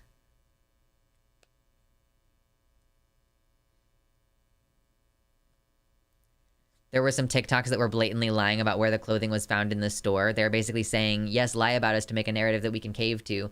Yeah, because some of these people were saying, oh, this is happening in the kids section of the store. Here's a picture. Yeah, Target is claiming that the, quote, tuck-friendly bathing suits were only for adults. Look at where this was found in this store, in the kids/teen area of the store, right next to the child mannequins. That's like an adult sized. Can you just look at that? Like, look at it. Just look at it. Look at this person's hands. That's an adult with adult sized hands. Look at how big that underwear is. That's not children's underwear. There's like an adult mannequin right next to the child mannequin. That's just a display in the store. It is not clear to me, having shopped in a fucking Target before. Are the people who are complaining about this so rich that they've never actually shopped in a Target? Like, that's not child's underwear. It's heinous colors, if that is actually what the tucking underwear looks like.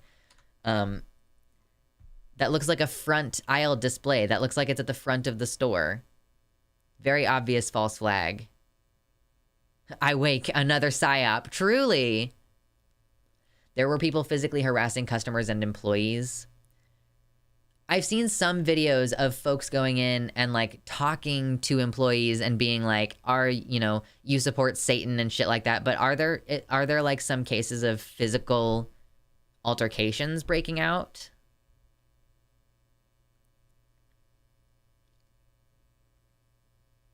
There was a chud that filmed himself putting the suit on and strutting around the store, and all he did was show that it's not for kids because it fits an adult man. Vincent Adultman. This is crazy, but I'm going to take a second to say, hey, will you please hit like on the video? Thank you so much. Consider dropping me a donation because my full-time job is covering this kind of stupid news. I've seen a video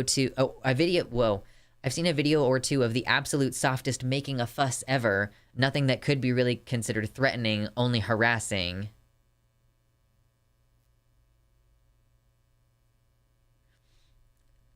Even a fellow trans person was mad at Target showing me the video, and I pointed out the editing and let them know that the suit was found in the general pride section at the front of the store, not specifically in the children's.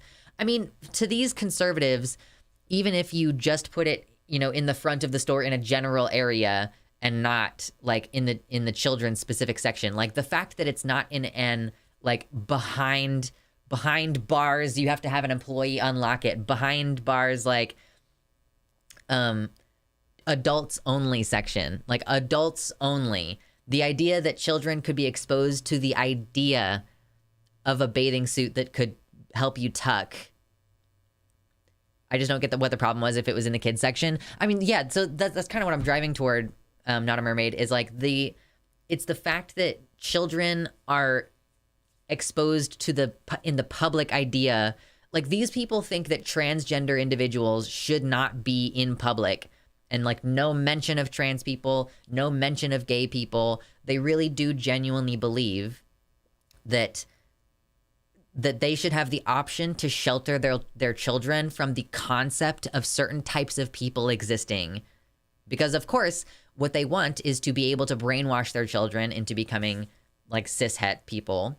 And they want them to, not have interracial marriages and all kinds of other stipulations, but primarily like the patriarchal aspect. So yeah, they think, if they protect their children from learning about this, then they are going to prevent their children from becoming gay or trans. And that's not how it works.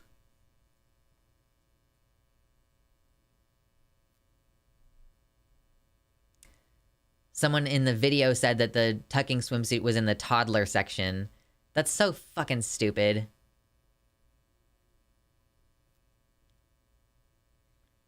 If I was a kid and saw colorful bathing suits, I would think, oh, those are cool. I don't even think I would get what tuck-friendly underwear was. these people are also so obsessed with children's fertility. Like, they might say, oh, you shouldn't let teenagers tuck because it could negatively affect their fertility because of the balls being too close to the body temperature issue. But it's like, why do you care about whether a 14-year-old is ejaculating sperm or not when they masturbate? Like, you should not be thinking about that. The children's section is right next to the pride section.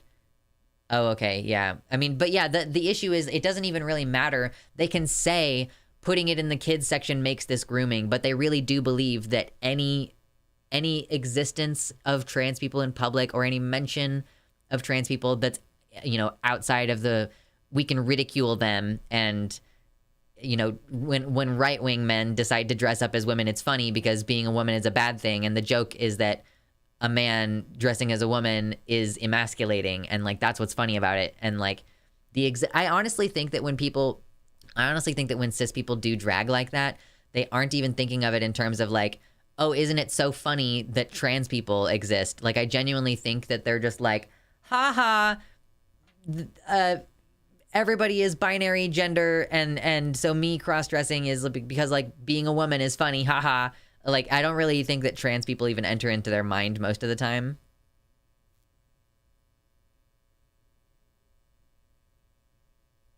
Yeah, the reasoning behind Section 28, keeping LGBT visibility out of schools in the UK, there's visibility is a problem because it decreases the power of conformism, right? So about the bomb threats, what do you think about Target pulling Pride stuff in that context? I'm really conflicted about it. Just increase security. Like, honestly, yeah, like I was engaged in a conversation about this recently. Like, is it okay for Target to pull their Pride merch if they think that keeping the Pride merch is going to result in a bomb thing happening in their corporation? And like, you can't cede that power. You absolutely can't. Because what you've now taught these people is that like bomb threats work. You don't even have to actually do anything. You don't even have to actually be willing to follow through. You just have to call in a bomb threat and they will pull their support for trans people. And yeah, like, unfortunately, we discussed this previously, but I'll go over it again. Capitalism is possibly one of the only things that is going to stand against fascism right now. And so like, if you end up getting capital on your side in fascism, that's a bad thing. It's a good thing that we have Disney butting heads with Ron DeSantis. Like, that's a good thing. The idea that it is profitable to market to trans people and that it is not profitable to advocate against us, and to drop your support of us. Big corporations have money to give to campaigns. And a lot of these big corporations do still give plenty of money to right-wing campaigns, and that's its own conversation. But yeah, I mean, you have just successfully taught them that just calling in a bomb threat is enough to change the corporation's mind on this. And we need that not to happen. Like, it is one of the only things slowing this down right now, I believe, is like the ability for corporations to like sway public opinion. The reason I feel conflicted about it is that I'm not certain they are empty threats. Yeah, you can't cave to terrorism. The response that generally the United States government has had to terrorism is an increase in security. And you can debate about whether that's okay. You can debate about what the lines are. Like, I personally think the Patriot Act is a lack of privacy that doesn't justify the increase in security. Personal opinion. So the thing is that like Target as a corporation does have the ability to hire more security guards. They have the most state-of-the-art CCTV system. You know, it's like, it's well known now at this point that Target lets you steal enough shit from them over the course of several years to equal an amount that they can get you on a felony charge for. They are able to keep track of you, keep your face in a database, like identify that you've stolen, and let you keep doing it until you like have enough evidence to convict someone of a felony. It's Walmart and Target. And then, yeah, that's another question. Do Target have no cooperation with police? You usually don't negotiate when a bomb threat happens. You call the police. It's that they like closed the stores. They evacuated the stores because of the bomb threat. And then I guess like the corporate decision was to go ahead and remove the Pride stuff from the shelves because that was allegedly what the bomb threat was about. Like these initial bomb threats, you know, and the same thing happened. Budweiser factories nationwide hit with bomb threats. Bud Light brewer puts 2 executives on leave after uproar over transgender influencer. Like, you know, I kind of understand what you mean about like, what if some actual bombing happens, but I kind of feel like you need to, I would need to see an actual bombing occur at a Target before I saw this as anything other than like weaponizing the idea of a threat to control what people are doing. Like, kind of, I guess as kind of like a, well, like you have to make them escalate, you know? Like you can't just capitulate. If someone makes a bomb threat and like, okay, maybe you need to evacuate the building right then because it's an imminent, potentially threat. I'm not saying don't go into lockdown. I'm not saying ignore that. But I am saying, like, okay, there was a bomb threat and then we didn't find a bomb. Okay? We did not find a bomb. So what we're going to do is, you know, we are going to increase our security at the doors. We're going to put in metal detectors. Honestly, why is shit like this not standard in a lot more businesses because of how prevalent mass shootings are? You know, we had a mass shooting in a, like, what, like, honestly, I would need to look into it, but can't businesses have laws, or sorry, can't businesses have, like, policies around not allowing guns in their stores? Are they, you know, even in an open carry state where you have the legal right to carry your gun in public, you know, I don't know that the law says that businesses are required to allow you to carry. So why doesn't Target just have a nationwide leave your gun in your car policy and put metal detectors at the front of the store or something along those lines? Like, there are things that they could do, is what I'm saying. Like, there are a potential range of options. You can deny people firearms in your store because it's private property. Right, yeah. So, like, pay the money to make your employees and your shoppers safe. Put in the metal detectors. Theaters instituted gun bans after the Colorado Dark Knight shooting. Right, yeah. Like, you can do that. Ranging in severity all the way down to, like, frankly, they could probably afford to hire snipers to watch the doorways at multiple locations across the country. Like, if there's a location that recently received a bomb threat, I bet you that they could afford to have someone just like lurking in the rafters. And I'm not saying that you should do that, but I am saying that there is a range of potential options. We could just sit down and have a brainstorming session. What could we do to increase the security in our stores without, like, basically allowing fascists to be able to simply threaten us into, like, losing this culture war effectively? Taking the Pride stuff out of the store is not the option. You can, like, yeah, again, if there's an imminent bomb threat, then sure, clear out the store. It costs money and they don't want to spend money. Well, apparently they don't want to make money either, because they are going to lose people who are like, okay, well, the prices are better at Walmart, so I'll shop at Walmart instead. Like, if, like, Walmart at least didn't stick their nose into it and then recant. When you stick your nose into it and you say you're LGBT supportive and then you pull back out of it, like, you know, you've demonstrated that you're weak and that your support of us was never real. And that hurts worse than having never gotten the support in the first place. So it's like, yeah, if the option presents itself, I would rather shop at Walmart now because they're both terrible corporations. They've lost everyone at this point. They've lost the trans people who see they aren't backing them, and conservatives who are supporting the boycott aren't suddenly going to go back there. Yeah, that's the other thing too. When the conservatives say, oh, we're not going to shop there anymore, it's not like they then come back around and go like, as a reward for taking the Pride shit out of your store, I'm now going to spend money there. They're like, ah, we won, and like, we're going to continue to punish you because you're a woke corporation still fundamentally, so we're still not going to shop there. You can deny service to someone who is a security risk. If someone comes in dressed as a Proud Boy or Patriot Front, they could be denied service and entrance to the store. And because of the Target's security system that's already in place, they could use biometrics to identify them and remove them from all Target stores. Griffin Security Company takes pictures and bans people from all casinos if you win too much. It is perfectly legal. There are options. There was also a lot of really cool stuff at the C-Spot at the front of the store, too, like shoelaces and scrunchies for $1 and a bunch of other stuff. Walmart wasn't even cheaper because of all of that stuff in their dollar section. Taking it out sucks. Yeah. This is absolutely the wrong move. And, you know, if they bring back their Pride stuff, it's not going to change the fact that they cowed.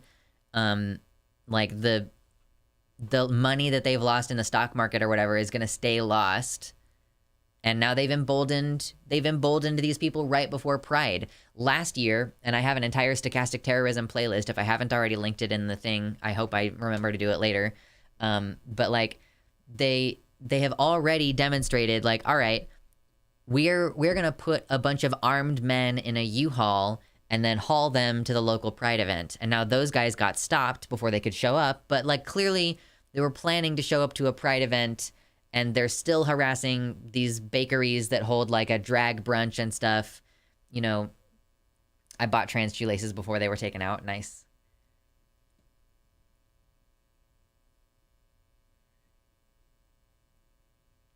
So really, this is just like the worst possible outcome right before Pride. You've demonstrated that, you know, you have to cancel Pride if there's a bomb threat. You know, unless the police can come in and thoroughly establish that there isn't a bomb threat, or if there's enough security before the event that you can guarantee that someone didn't come in and plant a bomb before the event occurred. Like, you have demonstrated to them that all they have to do is make a phone call and say, yeah, I'm planning on bombing this place, and then you can completely shut down without even having the government on your side. You know, you don't need to pass any laws to get people to stop supporting trans folks in public. If you target them with violence, and then scaredy cis people are like, oh no, I don't want to be a target of violence. And it's like, yeah, duh, no, none of us do. But you're like able to distance yourself from us and keep yourself safe, and we don't have the option. Like, you can decide tomorrow that you're not going to be involved in this conversation and basically not be a target, and we are still going to be here.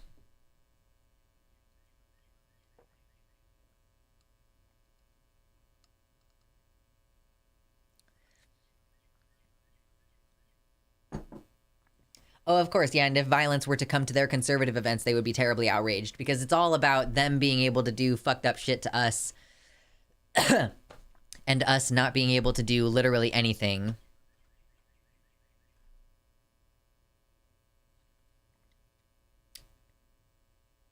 And of course, this fits into the context of already bomb threats have been made to Boston Children's Hospital with relation to libs of TikTok's tweets. Like, this has been an issue for months already, an issue since last year. Excuse me.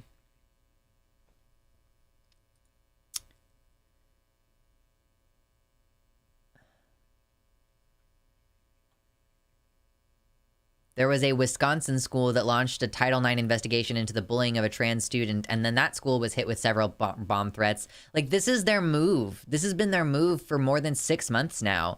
They just call in bomb threats. They don't even have to actually do anything. They're such fucking pussies. That's the thing, is like, if they're gonna be fucking pussies and they're gonna make phone calls and do like the easiest form of terrorism possible, just call in and make a bomb threat, okay, well, we have to just keep doing what we're doing until something actually happens.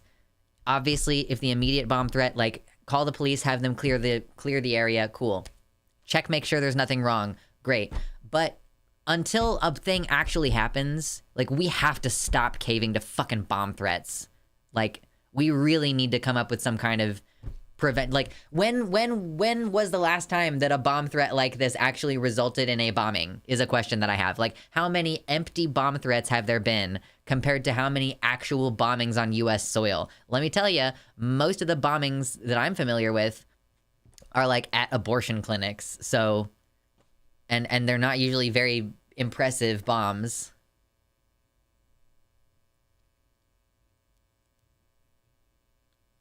Yeah, of course, abortion clinics were regularly bombed in the 1990s. Or they would send them mysterious powders. Yeah, if I wanted to blow something up, the last thing I would do is tell anyone. That, like, literally making a bomb threat kind of indicates that you aren't planning on actually doing anything.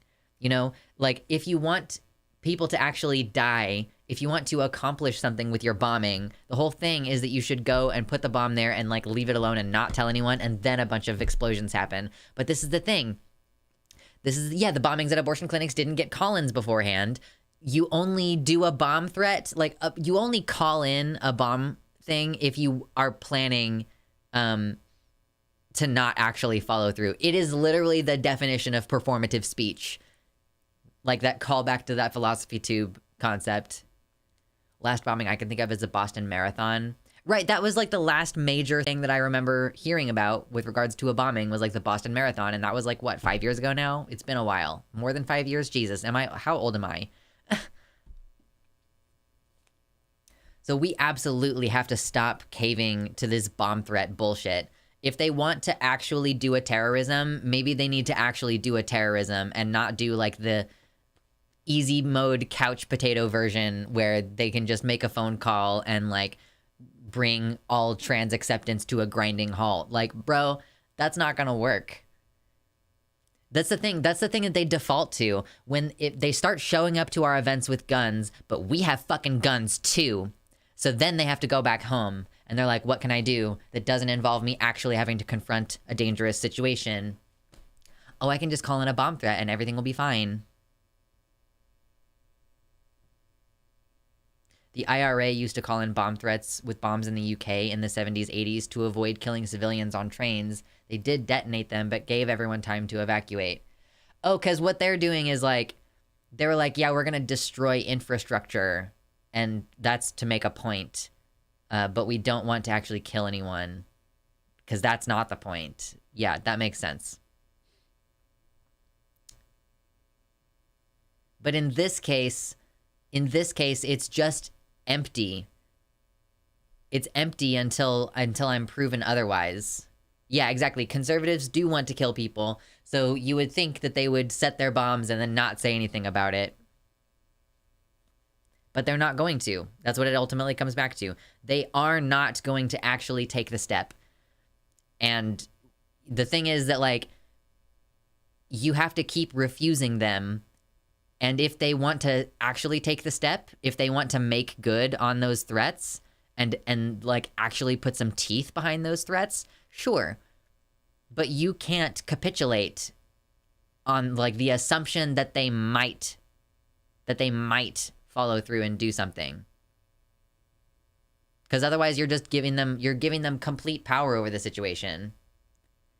And honestly, isn't it so weird to call in bomb threats? Like, that's not the American way. Bombs are not the American way. That's the ISIS, that's the Al-Qaeda way of doing things. We are good red-blooded Americans. We just go in with a semi-automatic weapon and like shoot a bunch of people. That's how actual terrorism works in the United States. Even in the recent events, we talked about that big terrorism weekend in December and like the Moore County electrical infrastructure being attacked. They could have bombed the power stations and it would have made more sense to bomb the power stations, but they literally shot up the power stations and that's how they deactivated the power stations. Ooh, congrats, Christy. Oh my God, Gorge. I'm so glad you're finally on HRT. That's amazing.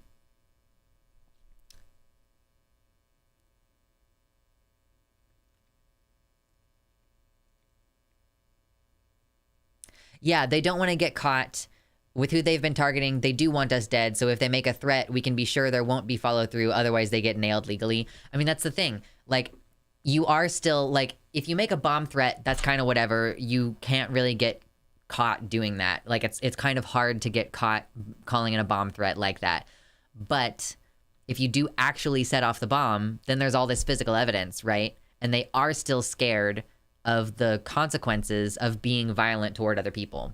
So to some extent, they do still, like, that fear of being arrested and all that does prevent them from doing the terrorism. So yeah, let the deterrents be what they are. Like, let the consequences be the deterrent instead of, like, letting them win. They're still making people feel unsafe even if they're not actually killing anyone.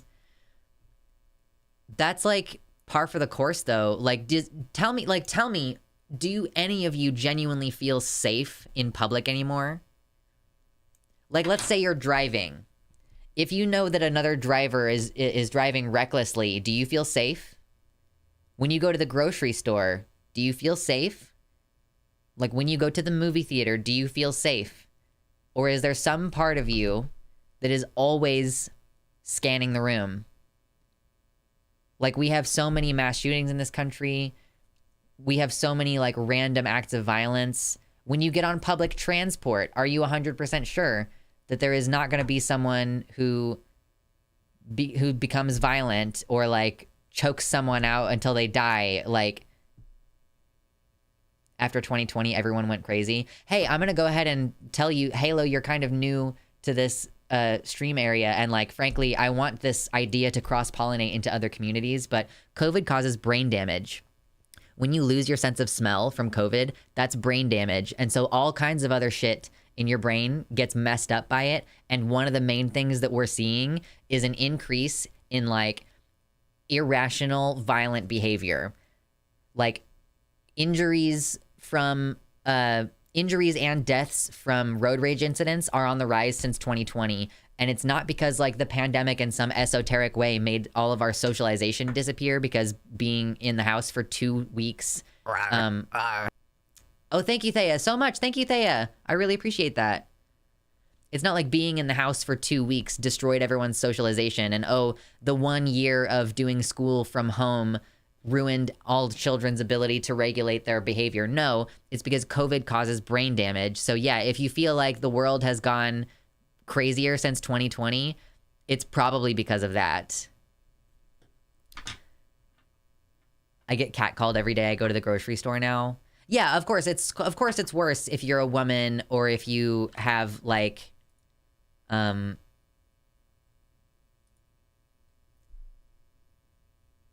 obviously, yeah, it's worse if you're a woman or if you're gender ambiguous, visibly, you know, if you're black, it's worse. It wasn't 2 weeks for a lot of us. It was a lot longer. Deeply concerned. I'm in my 4th year of barely going out of my house. I know I was exaggerating because so many people are like, oh my God, lockdown was so terrible. And it's like, okay, I'm disabled. Please go fuck yourself. Like, the 2 weeks that you stayed home, I'm in my 4th year of not being able to see any of my friends because nobody fucking tests anymore. You know, like, Jesus, calm down. Yeah, COVID causes brain damage and Fox News amplifies it.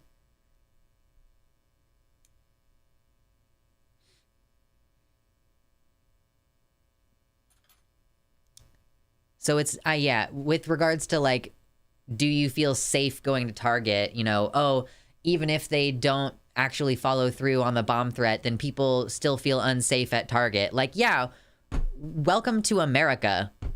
That's just what it's like here. The way I get stared at going to work is no joke. Yeah, I feel so bad for you ladies.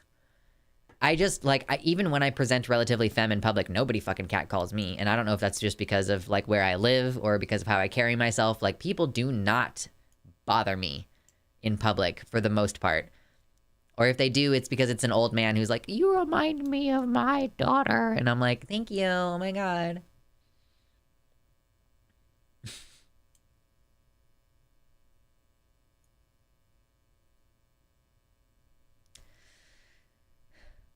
So the thing that is so worrying to me about this right now is that we are entering Pride Month, and, you know, I live in a relatively decently blue place compared to some other places in the Midwest, and I am still like, you know, should I switch into my rainbow earrings for this month?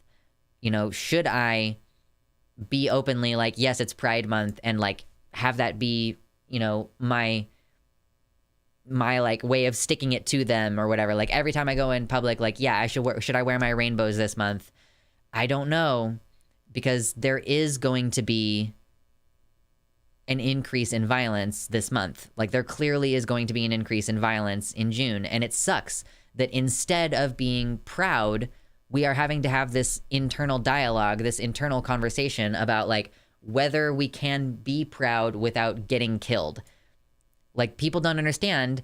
That's why their whole like straight pride thing is bullshit. There's a reason why we have gay pride, trans pride, is because there are places in the world, and there have been times in the world, where you can just kill trans people and gay people and call it trans panic and get away with it. And so we had like a period of time where we're like, no, we're going to be out and loud and proud. And even if you decide that you're going to try to hurt us, we're still going to be out here. And now the backlash is worse than it has been in like the past, 50 years in the US? We haven't had this much anti-gay sentiment in society since like the 70s and 80s during the AIDS epidemic. I worry about buying cakes with pride colors, etc. I worry about poisoning, tell the truth. Yeah, like the idea that someone could put something in your food or harm you in some way.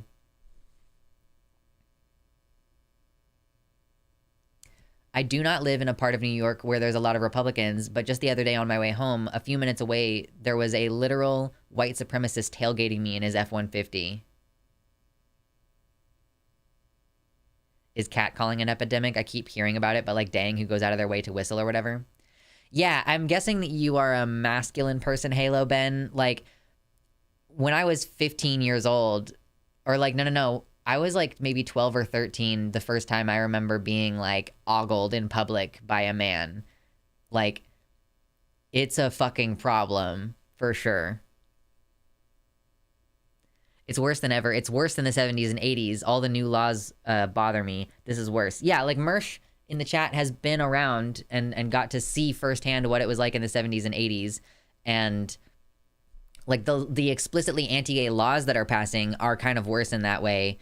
Like, and culturally, I don't know. Like, there are plenty of trans supportive and gay supportive people. And that's why, you know, we've had the support of these corporations, is because the corporations identified that marketing for us and being pro-gay is profitable. And so that's like a good thing. That's telling us that public opinion is changing. But there is also, as a result of that, an increasingly violent minority contingent that do seem like they are willing to use violent intimidation to sway public life, if not outright like actions of terrorism. Like the intimidation, like I guess calling in a bomb threat is a form of terrorism, but like actually doing a bombing is like a more intense form of terrorism, obviously.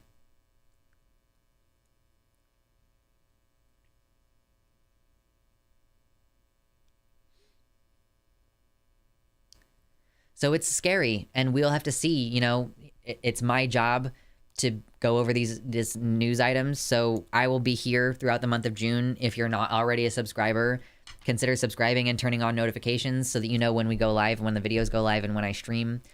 Because if there is a bombing this month, you know that that's going to be the main topic of our stream that night. Like, we are going to be keeping track of this. We're going to be keeping tabs on whether Matt Walsh and Libs of TikTok are supporting these terrorists.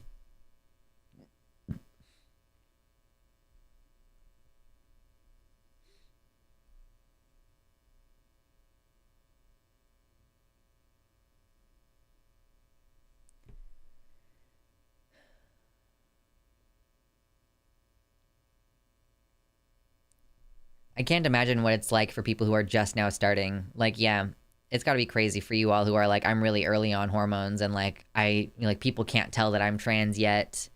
I don't know if I'm willing to be out as trans. Of course, that's the intended effect. Of course, the intended effect is, oh, maybe I won't transition because I really don't need to. Like, I could live as a repressor and it wouldn't be so bad kind of ideology that people end up kind of stuck to. Like, oh, you know, I'll just repress and I don't need to transition. Like, I'm not so dysphoric that I'm suicidal, so I could just not. And like, that's the ideal. in this situation for the conservatives. Like, the ideal is for you to be so scared of the ramifications that you just decide not to come out at all and you decide to repress. Hello, Baphomet. Good morning.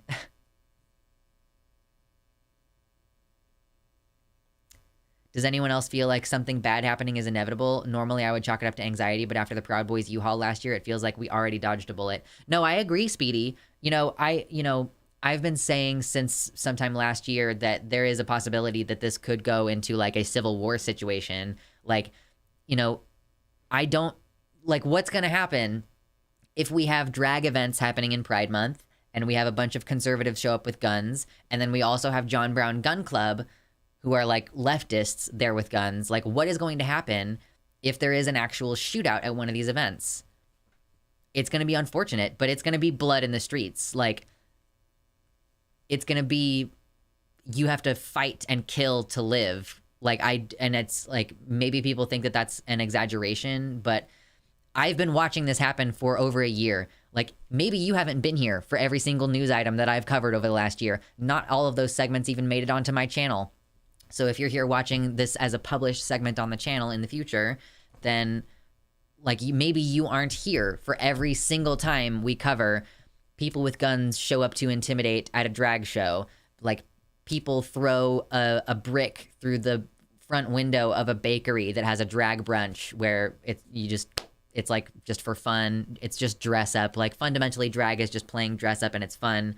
Like, I've been watching all of this happen. I've been keeping tabs on the way that right-wingers speak about us, and I can tell you from a position of authority, from an informed position, that things are going to get dramatically worse soon. They have already attacked infrastructure. They shot up power stations in Moore County, North Carolina last year.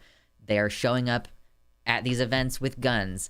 They are doing Hail Hitler salutes. We covered an entire rally where there were a whole bunch of actual neo-Nazis that showed up, and even the Republicans who were against drag were like upset that there were white supremacists there doing like Nazi salutes, but they just didn't realize that that's who they're aligned with. They just didn't know.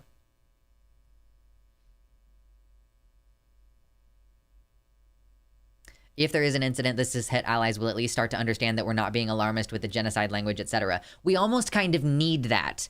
We almost kind of need it to tip into an actual bombing happens or an actual mass shooting at a drag event with children present. Like, we kind of unfortunately might need that to happen before cishet allies understand how dangerous this situation is.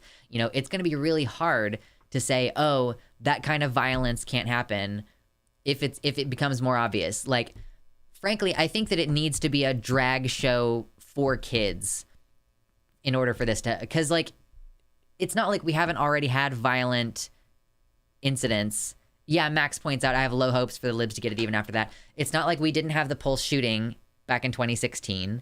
It's not like we didn't have the Club Q shooting last year. Like, we have had violent events already, and it's easy for them to just be like, oh, that was a fluke. That's just some fringe crazy shit. So, I don't know. Maybe it won't even push the situation if some crazy violent thing does happen.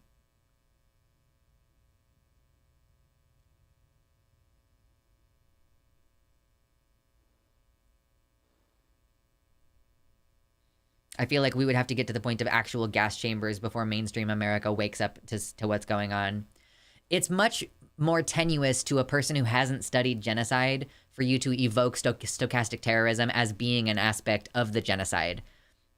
Like, people really don't understand that roving bands of insurgents and militia groups, like, that is one of the effects of government-sponsored fascism. Like, that is a necessary component. Wasn't the Club Q shooting specifically an 18-plus event too? Not full of children. Yeah, it wasn't. There was allegedly a drag event happening the following day, but it's an 18-plus event. I think the bar itself is 21-plus on a Saturday night. There was a birthday party happening for an adult. Will we see Walshy supporting terrorism? He will do it in the underhanded way. Like, if a bomb actually goes off at some place like this, they will not openly say this was a good thing. They will say things like, this is what happens when you groom children. And they won't denounce it.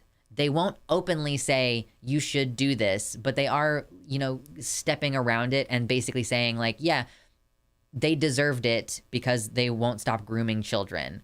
And then they're going to keep pushing the groomer rhetoric. Like, so if they're going to be like as supportive of the terrorism as they can be while still kind of like maintaining plausible deniability.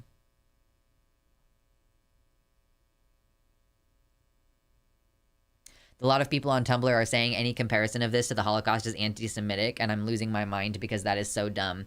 You should point out to them, deeply concerned, that one of the major actions during the Holocaust was the destruction of the Hirschfeld Institute for Sexual Study.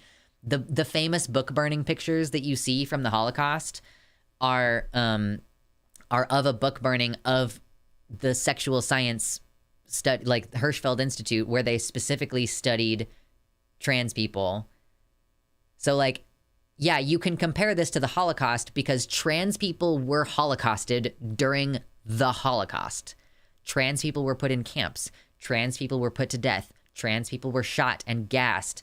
Trans people were re-imprisoned after the freeing of the camps because being gay and trans was still illegal in some countries back then. So they were freed from the camps and then put in prison. The pink triangle emblems you see with the silence equals death is alluding to the Holocaust directly. Yeah, you know, people always say, oh, wow, isn't it so bad how they made Jews wear, like, the Star of David on their coat so that they could be visibly identified? And then they just, like, completely miss the fact that homosexuals and transsexuals were marked with the pink triangle, again, so that you can be identified easily and targeted easily. You can be othered.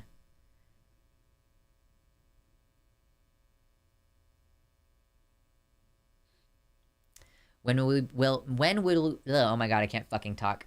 When will we be seen as deserving of legal recognition globally? Because that would be one hell of a landmark. Will we ever get there? I honestly don't think so. I mean, I'm not going to say never, but I am going to say not in the remaining maybe 60 years that I'm going to be alive.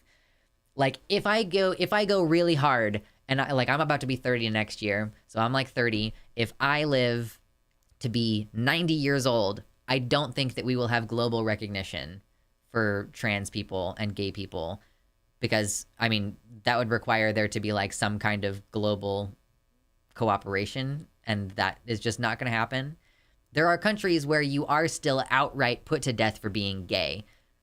Like, currently, as of this moment, like, as we actually speak right now, there could be a person who is in jail about to be executed because they are gay, and that's it. I mean, there are certainly people across the globe right now who are currently in jail, even if they're not going to be executed. Like, they are in jail for homosexual behavior. So I don't really see how we're going to fix this.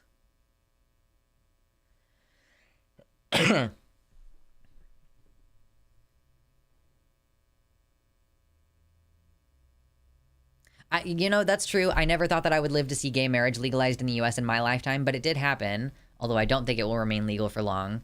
That's the question, is like there's this push and pull of like we gain some rights, we lose them, things get safer and then they get more dangerous, and I really do think that we're just going to have to violently assert our rights.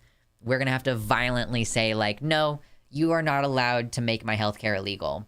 Like, violently oppose this nonsense, because the opposition to our existence is violence, you know? Like, they're clearly willing to use violence and threats of violence to prevent us from existing in public, and I think that it's going to require violent backlash on our part. Militantly violent backlash.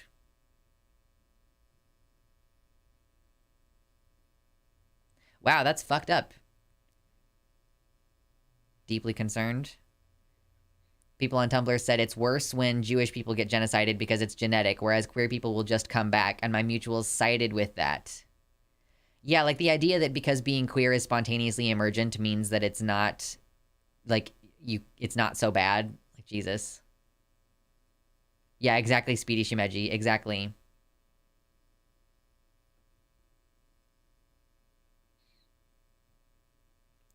Would the right want to have a war over this? The thing is that they've already started one.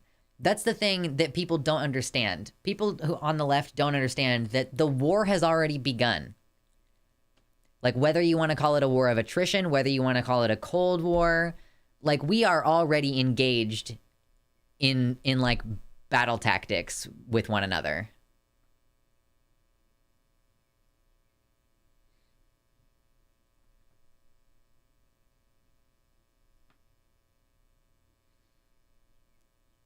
What is your idea, Submerged Sword?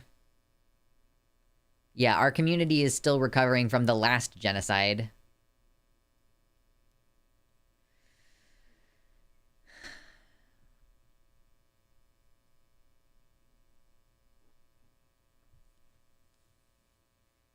Like, there are already casualties of this war. You think that trans kids killing themselves because our rights are under attack aren't casualties of a war that has already started? We are already there.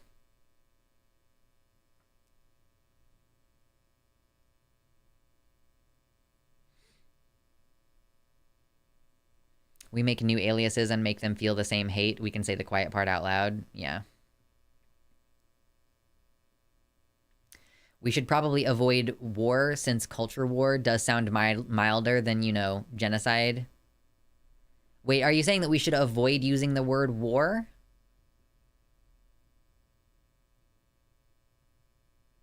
Yeah, that's fucking annoying. Conservatives using the fact that we lost so many Gen X queers to AIDS, and they go look, they see like, oh, look, this is a new social contagion. Past generations didn't have this. Like, there's so many more gay people now. Yeah, like I saw that one graph recently of like, there are comparatively fewer boomers and Gen Xers who identify as queer or trans. And it's like, yeah, you killed a bunch of them. So obviously there's a lower percentage of Gen Xers who identify as queer, because like, if the same number of queer people were born in 1960 as were born in 2000, then you killed a bunch of them, then it will look like there are way more of them now. Duh.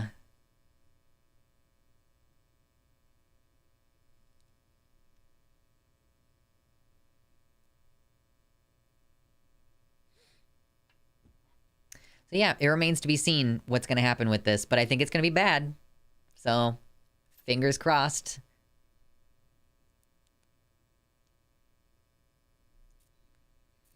War can mean all kinds of conflict, but fascism and genocide gets the seriousness across, I feel.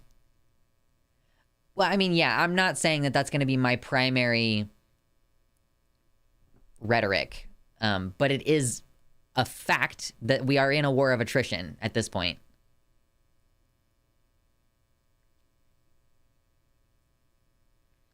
As a Jewish and queer person, people should be able to see that transphobia puts Jewish people in danger as well. Look at how transphobes called the change of the Women's March logo unfeminine. Yeah, because of the Jewish-looking nose on one of those people. And keep in mind, the other thing about trying to make the Jewish and queer question like all muddy and stupid is that like, there are folks who are saying that the current rise in trans identification is because of Jewish control over the media. Like, it is, like, transphobia is still kind of fundamentally, and it's still kind of fundamentally anti-Semitic if you believe that it's part of like a media thing fueled by George Soros. Yeah, exactly. It's George Soros. What does war of attrition mean? Let me, hold on.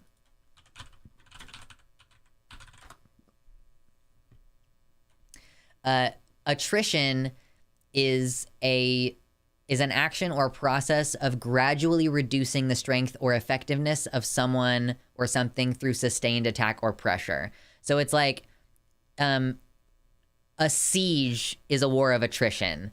Like, you are there's a castle and you're attacking it and you're surrounding it and you're like, okay, we're just gonna farm all of your crops and we're gonna eat and survive off of your land. We're gonna fish your streams, and within the city walls, all you have is the supplies that you have.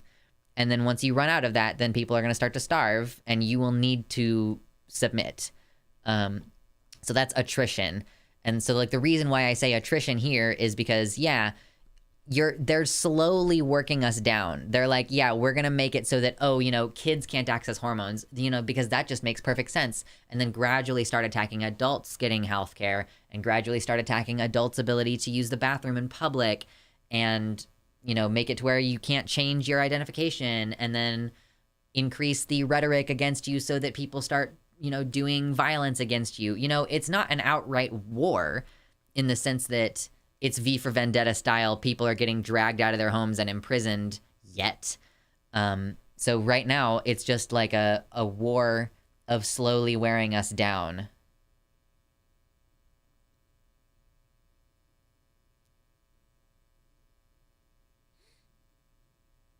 We should call religious indoctrination a right-wing wokeism. Yeah, we've been having some discussions about religion recently, and I don't really want to get into it too hard during this stream, Slashy. But it's unfortunate. I do think that we need to, like, balance our anti-religious rhetoric, because there are, for some stupid fucking reason, like, plenty of queer people and leftists who are religious. I mean, specifically who are Christian, because, like, religion as a whole, I guess, is not like the primary problem. It's like Christianity specifically. I'm not going to go out there and say that Jewish people are like destroying society, but Christians, yeah, Christians are destroying society.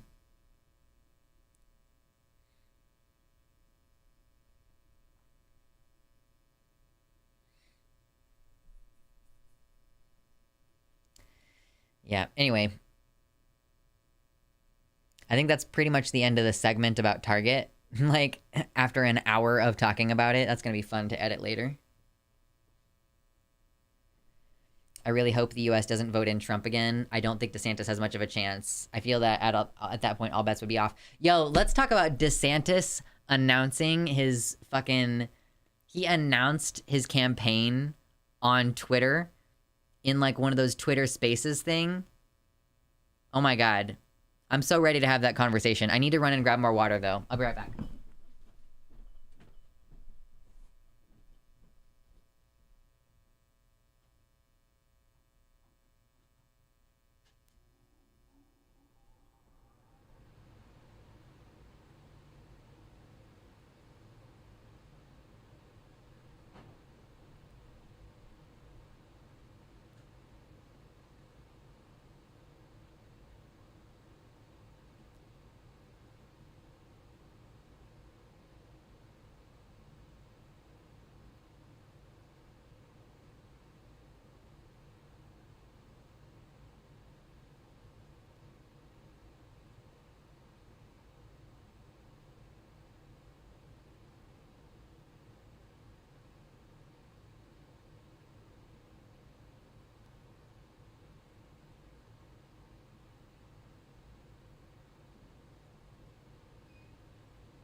Okay, babes, I'm back. Ugh. I heard the Twitter Space thing was a complete disaster. Yeah, I mean, me too. I didn't actually see that when it happened, but I heard that it fizzled pretty badly. Imagine announcing your entire presidential campaign on fucking Twitter. Like, imagine thinking that Twitter is that big of a cultural influence. Oh, by the way, I will also say... I put Final Flex in the donation thing because I'm about to switch to my cut. I was gonna bulk for 6 months, but then I decided that I don't want to bulk for that long, basically, this year. Like, I don't want to start my cut in, like, September. So instead, what I'm gonna do is I'm gonna cut now.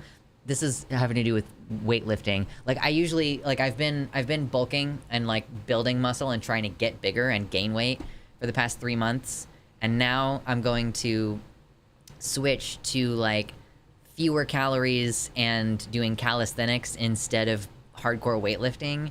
And I'm gonna do that for like 6 weeks, because the idea is, like, when you're putting on muscle, you can also sometimes put on some fat, which is fine. But then you switch to, like, trying to reduce fat so that your muscles, like, stick out more. So that's what I'm gonna do over the next month or two, is do my cut. And then I'm gonna bulk again, and then I'll cut again, and it'll just go on and on and on forever. So I'm not gonna be getting any bigger for a couple months from now. Like, I'm gonna switch to doing maintenance weightlifting. So, like, yeah, I mean, flexing is gonna be a thing that I'm just not gonna do as much.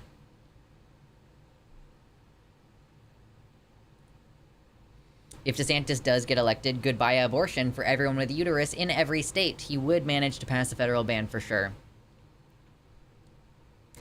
I don't think that he's going to win. Like, I just think that he's really, really bad at being publicly likable.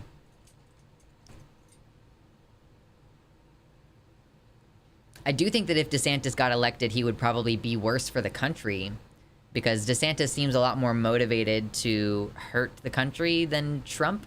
Like, Trump is mostly about his own ego, whereas DeSantis really does seem like he specifically wants the fascism to occur.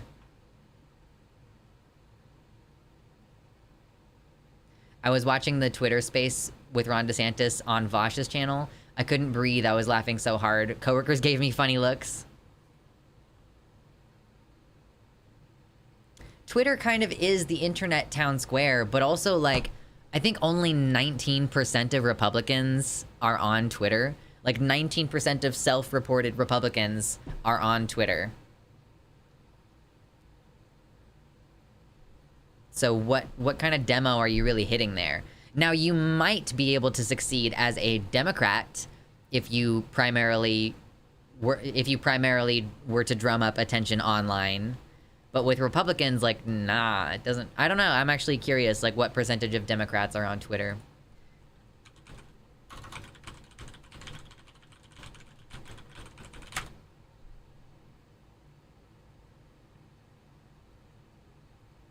Pew Research. Adult U.S. Twitter users are younger and more likely to be Democrats than the general public. Yeah, like...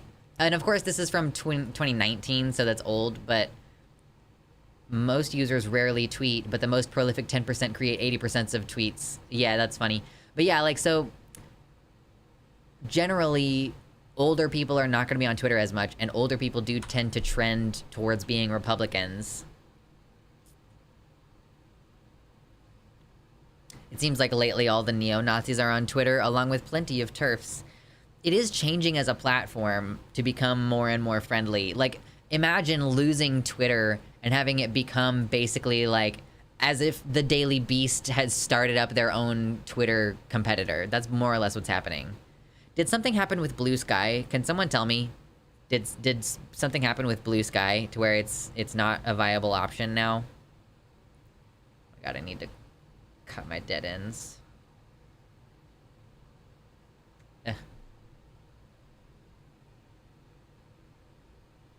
We're only 2.5 hours into this stream. Good grief. Do you ever get those days where time is just passing really slowly? And it's like, man, that makes me feel like I could be getting a lot done today. Because sometimes I look down and I'm like, holy shit, it's been 3 hours. Like, wow. A J orbiter got 300 Blue Sky invites. Oh, no. Oh, that's horrible. Most of the US politics I absorb is from these streams, only Sunday ones pretty much, and the occasional Voshvid or Jimmy Snow now that he's getting back. Yeah, I don't know what Jimmy is... I know that he decided to start posting on his main channel again recently, but mostly he's just doing the line and doing, like, production work on the line. Which, by the way, everybody, if you didn't know, I was on the Transatlantic Call-In Show a couple weeks back, and I will be on the Transatlantic Call-In Show again on June 15. So yeah, if you're here because you normally don't get the evening streams, I'm going to be on the Transatlantic Call-In Show at 2 p.m. U.S. Central Time on June 15. Nominal Naomi should do that show too. That could be fun. Yeah, so I'm going on with Arden again. I was on with Arden previously, and I'm going to be on with her again next time. As far as I know, we are going to talk about my its pronouns. Like, if you think that it's already fun on the Transatlantic Call-In show, talking about all this crazy shit, your performance on the Call-In show was great. Thank you. I thought that I did really well. I thought that my voice sounded horrible, and I hated it, and now I'm going to voice train. But I thought that it was a good show.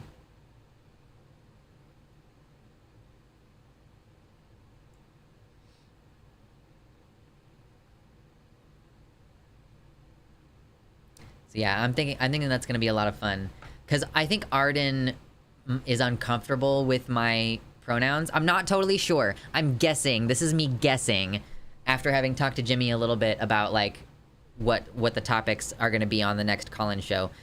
There is a possibility that the opening part of the show will be me and Arden discussing my its pronouns and like doing discourse about that. So that's gonna be fun.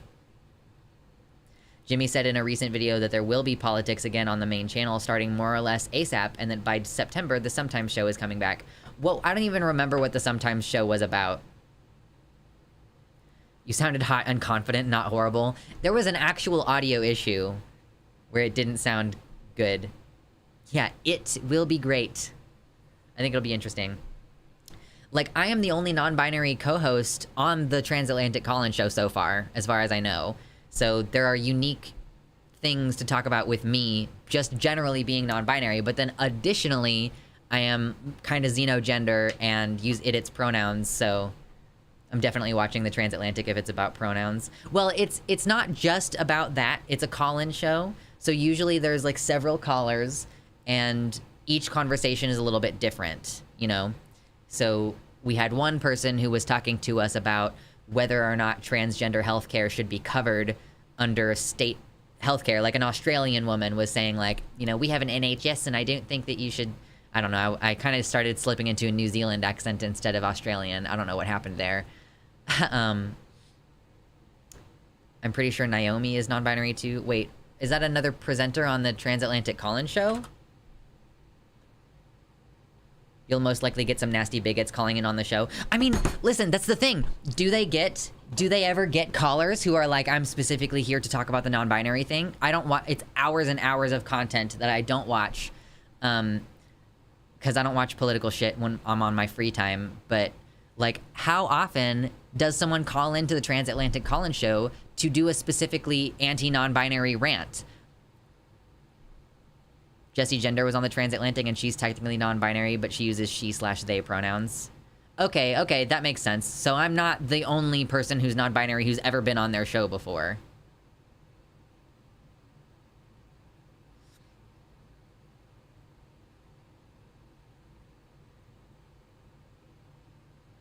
They, she, and she, they is a 100% valid way to be NB.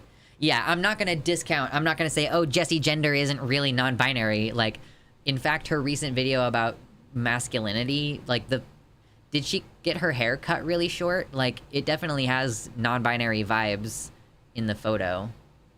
Your neo-pronouns will put a target on you from the right-wingers. Well, yeah, I mean, it's already a call-in show where they talk about transgender issues and people call in and disagree. You know, we had the one woman who was against trans people having taxpayer-funded healthcare, and then we had another person on who did the Jordan Peterson line of like, you know, I could be put in jail for not using your correct pronouns, and that's not cool. Wait, what is happening? Do you ever get like a strand of hair that you're like, that's like a really weird texture. That's not the texture that my hair usually is. Or like, is it two hairs twisted together somehow, and that's why it's so strange? Why? I pulled it out because I was like, this texture is funky. I have occasionally pulled out, like, one time I pulled out a black hair from my scalp that was, like, a really weird texture, and it was very different from how it normally is. I think that the horrible thing is happening to me where my texture of my hair is becoming like my grandmother's. Unfortunate. Anyway.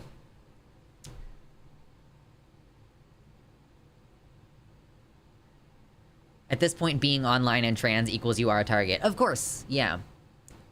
I'm just saying, oh, she wouldn't be talking about neopronouns or xenogender. No, yeah, agreed. I just was saying, like, I'm glad that you are showing that I'm not the only non-binary person who's been on the show. Lux Debate Bro arc. Listen, Halo, if you're interested in seeing what Debate Bro Lux looks like, I'll post a link to it really quick. Because I think I did a really good job. Like, again, I think my voice sounded really awful because there was some weird issue with the microphone. Like, there was just something strange going on. But I was on the Transatlantic Call-In show. I got to do the Debate Bro thing. Oh yeah, there is... Nominal Naomi was on the Transatlantic Call-In show. Yeah, back in March. Let me post a link so that you can watch it later if you want to. Like, I had a really good time. I enjoyed... Here we go. So Halo, if you want to know what Debate Bro Luxander is like, it's like that.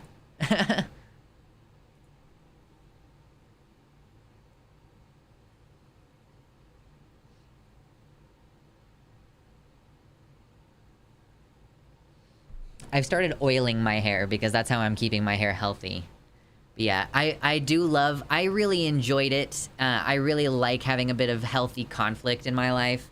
And being in a position where I'm like, oh, I know what the atheist experience was like. You know, I used to watch Matt Dillahunty get mad at people and then hang up on them. Like, this is what I'm fucking built for, apparently. Is like, that's how I felt when I was going into doing the Transatlantic Call-In show. There were a few callers who were like, yeah, I'm a trans person and we're just kind of talking about trans stuff in general. But like, yeah, I also really enjoyed the controlled conflict and feeling like, yeah, I'm in charge. I'm gonna interrupt you.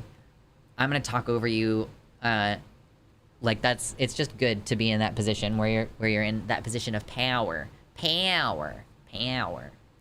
Wow, I'm looking forward to eating lunch later. That's gonna be amazing. I had curry last night, y'all. Oh my god. I recently bought some chicken thighs that were already deboned and deskinned. Skinless, boneless chicken thighs. And I made some curry last night with some white rice, and oh my fucking god. I think I'm gonna make it tonight too. I'm gonna ask my brother if he's ever had curry before, and he's probably gonna say no, and I'm gonna be like, oh my god, bet. I'm gonna make some curry, and it's gonna be fucking great.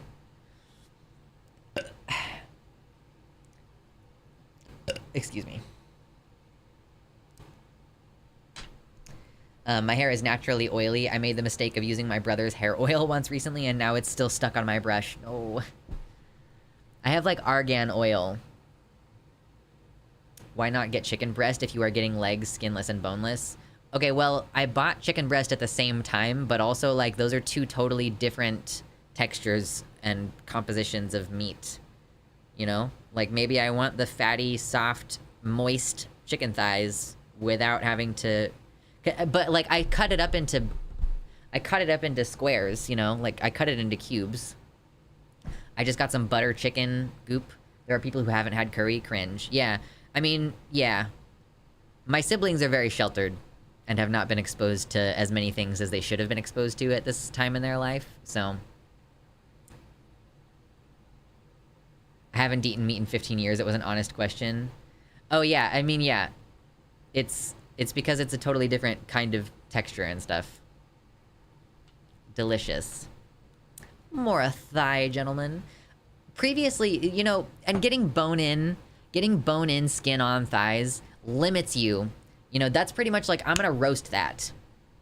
And I don't know what else to do with bone-in skin on thighs.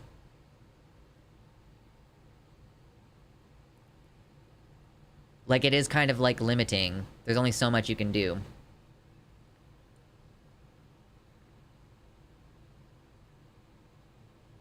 Learning about hair care is a totally new subject for me. Like, I'm trying to keep my hair soft and healthy because I only have, like, this patch of it right here. This is all I have. This is all my hair, is just right there on top of my head. That's it. And if it falls out, then I won't have very much hair anymore.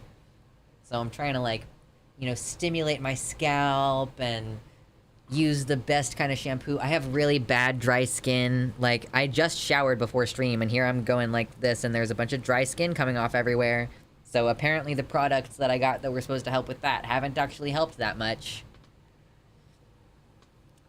But at least I can oil the ends of my hair, and then it's all shiny and, like, pretty.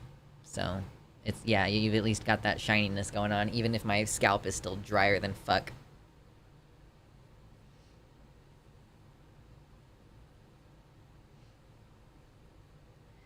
Yay. Yeah, I'm really excited about eating curry for dinner, probably.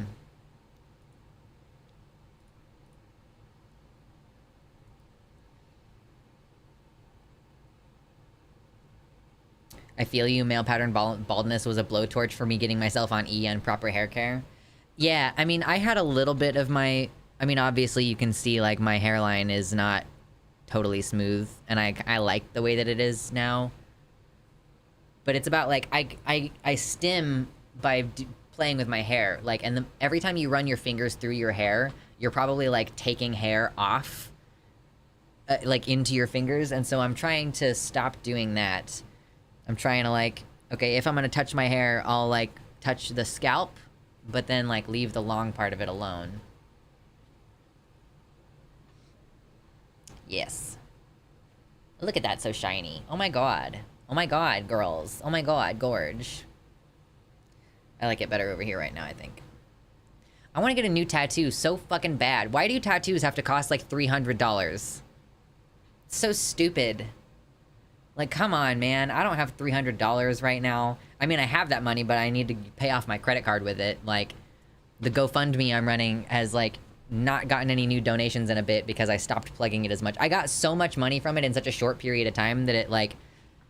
I was like, okay, well, I need to back off of asking for money, but now I'm not entirely sure that my partner is gonna be, paying for, like, 1/3 of my taxes.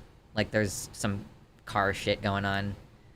So I might end up owing the full $1,700 instead of, like, only $1,100, which is not great. But, yeah, I'm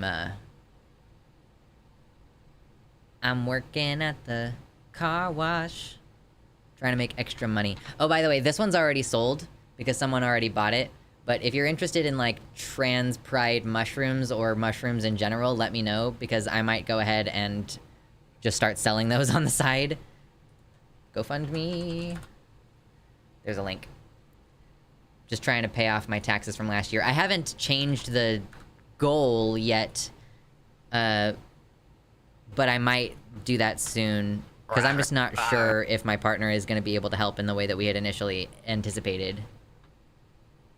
Where would you sell those? Well, I don't have a place set up. This one sold because I was like, hey, does anyone want to buy this? And then Shade was like, yeah, I'm going to send you $30. And I was like, okay, bet. Put your address in the PayPal line so that I can just sell it to you directly, basically. I don't know. eBay is... I don't know. I'll figure it out. Sanji, thank you so much for the gifted tier 1 subs. 3 gifted tier 1 subs. More power. Power. Power. Yes. Yes. Power.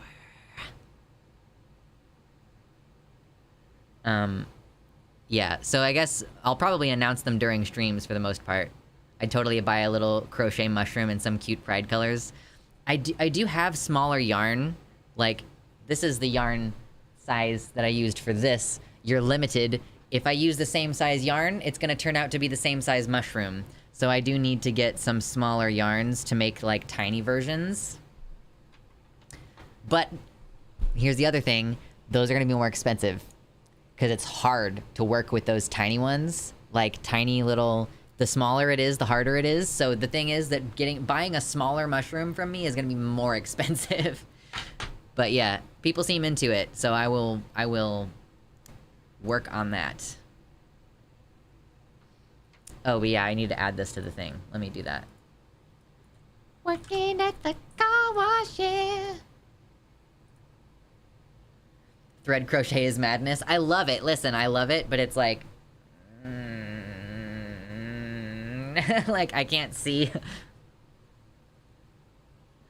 I crochet and knit myself, and smaller yarn is more difficult to work with and takes longer. It's so much effort. I love chunky blankets with the yarn that's like 2 inches thick. Chunky. What is my biggest... This is my biggest crochet hook. Like, I definitely... I could... They make bigger ones than this, though. They do. And then, what is my smallest crochet hook? I don't even know which one is my smallest one. I have all these crochet hooks just in a bag on my desk, because I was working with it recently. Oh, is this the smallest one? Yeah, I think this is the smallest one that I have. 0.5.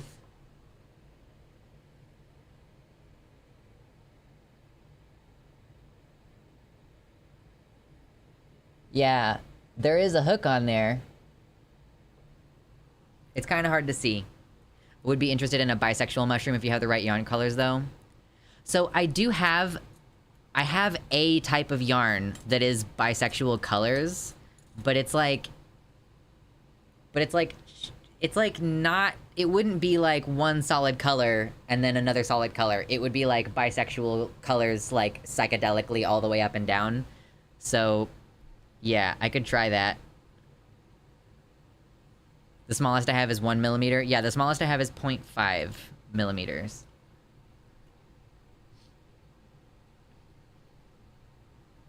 I had 2 aunts who used to have a sewing circle and crocheted all the time. I believe you're more talented than they were from what I'm seeing. Much more creative and difficult projects for sure. So to be clear, I made this... I always, like, Google my own design. Like, sorry, I Google, like, crochet... Like, look, okay. Like, currently... Okay, here's a mushroom thing that I was thinking about making. Here's a bunch of different mushrooms that I'm gonna watch a video and try to figure out. And, like, here's another one on WordPress. So, I like, try several different things. And then... I might, like, this one I did change... because I had to use 2 different sizes of yarn, so I did have to change this one in order to work for that. But, yeah. It's not like I'm coming up with these designs myself. I usually, like, start with someone else's blueprint, and then I might make adjustments on it. But I will accept the compliment on my, Wow, why do I have so many of these giant hooks? I will accept credit for the execution, because I'm a psycho-perfectionist. Psychedelic bisexual mushroom? Yeah? What's 0.5 M? I don't know. 0.5 millimeters in inches is 0.019685 inches. Just something ridiculous.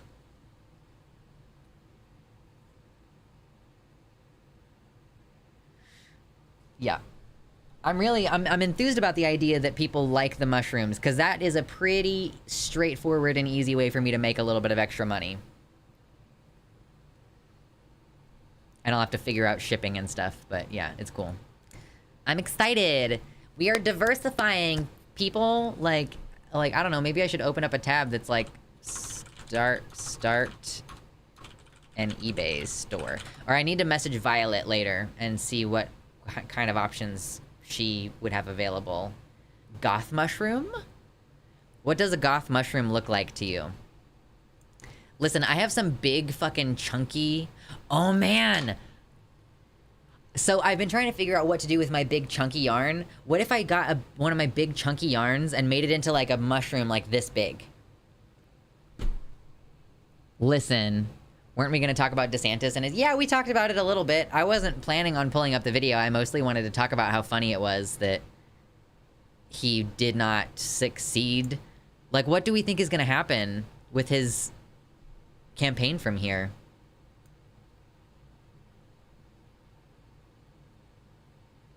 We have craft shows and roaming flea markets here called the Odd Mall. You would totally sell lots of those at the Odd Mall. I like buying my friends stuff that they make. Nice. I think the best that I can do is just have enough of them to sell them on the black outside, pink purple underbelly. Oh my god, that's a good idea. Oh man, I could make so many mushrooms. I could make so many tiny mushrooms and it would be so easy. Hopefully DeSantis runs as an independent and torpedoes the Repubs. One of them is going to do it. Whichever one of them, either Trump or DeSantis, whichever one doesn't get the nomination is going to run independent, and they are going to have enough votes to take away that it's going to be a problem. Like, there's no other... That's like the one piece of security that we have, because nobody wants to vote for fucking Biden again. I'm honestly considering not voting for Biden, because I've thought in the past, like, you know, it's important that we show that the Democrats are winning the popular vote. Like, but at the same time, like, I live in Kansas, and I don't fucking care, and I hate this system. Like, I'm so mad. They're both too narcissistic. Yeah, there's no way that they're gonna give up. Whichever one of them runs, DeSantis could run as American Nazi Party for sure. I wonder if we're gonna see an actual American Nazi Party. Like, they probably would not call it that, and they also can't call it the Democratic Socialist... Sorry, not the Democratic Socialists. They can't call it National Socialism, because they've demonized the word socialism so much. They'll probably call it, like, the Patriot Party or some shit like that. The American Nazi Party already exists. Yeah, okay, like, a party called that already exists. Like, as far as, like, the common... what's gonna be popular and win, I think that it would have to be like the Patriot Party, and then that would be Nazism, but they're just like, okay, we're avoiding calling it Nazism. I don't know, we'll have to see. I had way more success knitting than crocheting.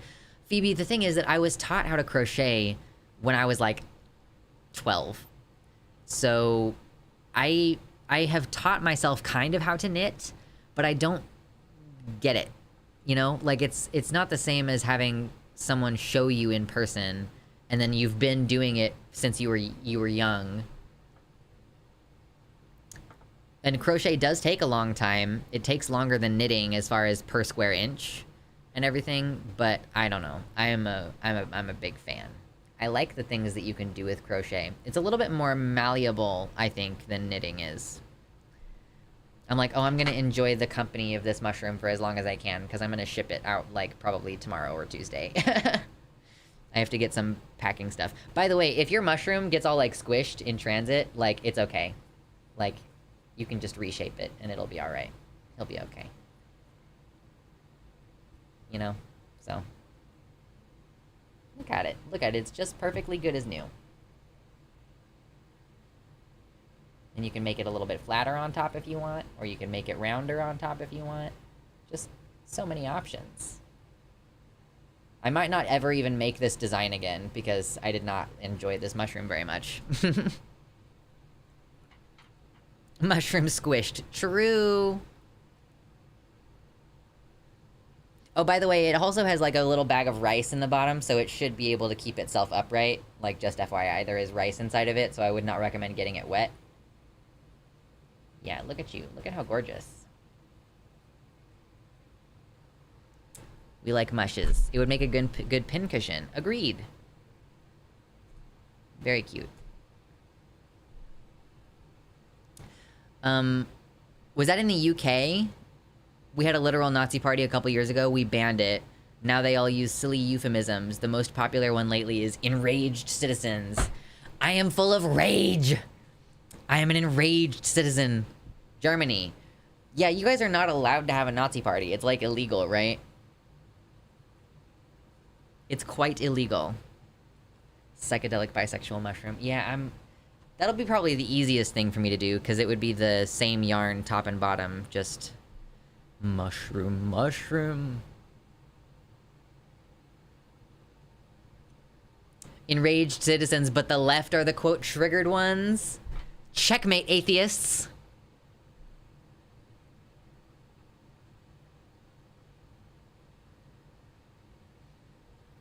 Oh my god, yeah, I'm gonna have to set this up on my own website, because that's the other, like, eBay has, like, a subscription you have to pay in order to keep a store open on there. It's so stupid. I just need to have Violet help me set up a WordPress. We should have outlawed the Nazi party over here after World War II, but we didn't. I mean, they didn't feel any particular need to address the fact that America gave Germany a lot of its best eugenics ideas.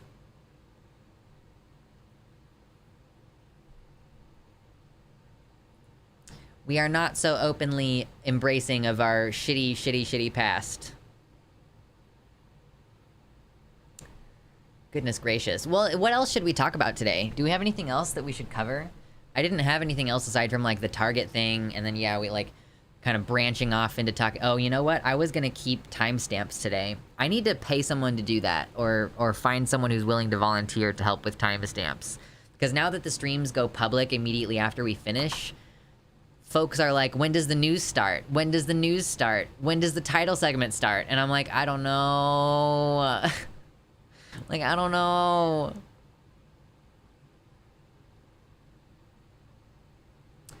In theory, the Nazi Party is illegal in Germany, but in practice, we have a couple of Nazi parties. Unfortunate. There's an AI for that. Is there? Come on. I still have the tab open to the AI that you sent me that can help you find shorts in your content.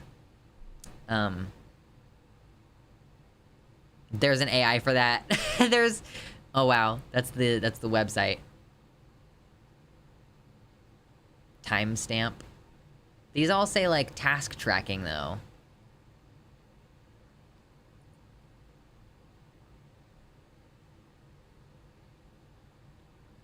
They used to be called the NPD, which stood for National Democratic Partei Germany, so they don't call themselves Nazis and thus weren't immediately illegal. And then technically AFD is more like right-wing populism. I mean, at least you guys tried. You know, at least you all tried to make it illegal to be a Nazi. At least you can't openly call yourself a Nazi.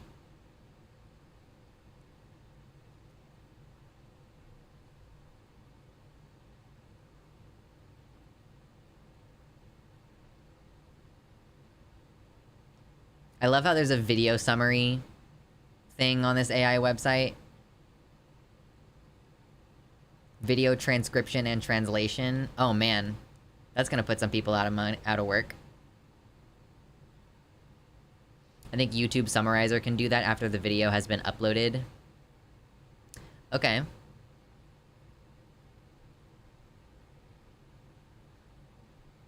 I'll have to look that up. NPD tries a lot not to get banned, which kind of led to them becoming irrelevant. Interesting. Google Translator already tanked rates for professional translations.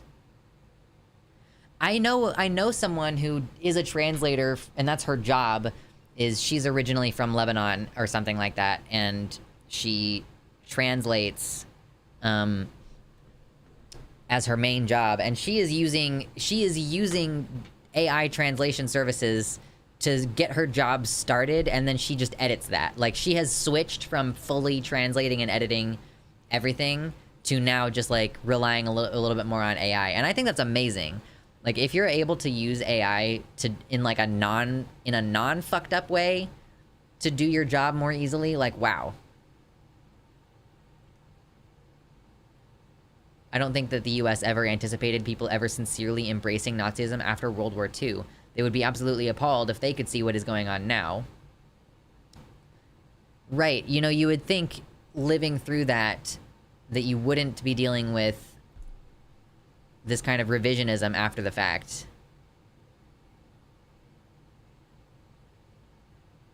Yeah, what was that called? YouTube Summarizer.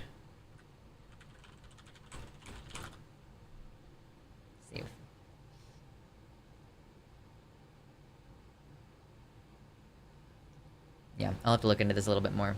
Oh, it's this one. I see AI and other tech as being cyborgish and not as a robot. It's not very good on its own, but it is good when combined with a professional. Okay. That's cool. That would make my life so much easier. I could additionally go back and timestamp all of my previous streams if something like this works and is fast. The people who did live through it are appalled. I recently saw a documentary about it. Yeah, and like folks who, you know, when there's that whole oh, you shouldn't call this a genocide because Jewish people actually got Holocausted. You know, that ignores the fact that there are Jews who lived through that time who are going, hey, we definitely had, we definitely had some similar things happening back then as are happening now. Like, there are people who were alive back then who are like, yeah, what is about to happen is trans people are going to be genocided in the same way that Jewish people were, and just nobody's listening to them. It's good for stuff like video descriptions. Okay.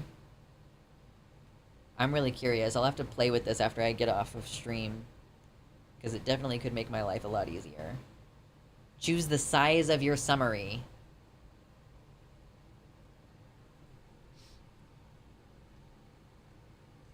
Is it just that it produces timestamps as part of the summary? I actually am gonna dick around with it right now really quick. Like, what's the most recent video that I uploaded on the channel?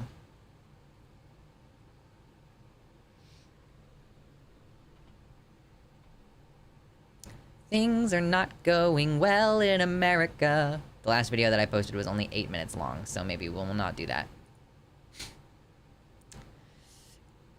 Oh my god, excuse me. That was delicious.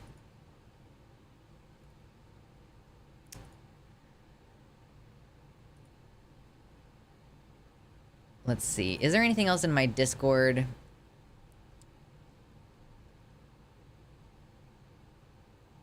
Oh my god, there's a flat earther who is a current Georgia GOP district chair. She said that everywhere there's globes and that's what they do to brainwash. Oh no. We could look at fans again. Are we really seriously at the point where there's a flat earther in... Like, we have government officials who... Do you remember... Wait. What was the name of that one politician who ended up losing a presidential race because he spelled the word potato with an E at the end? Who was that?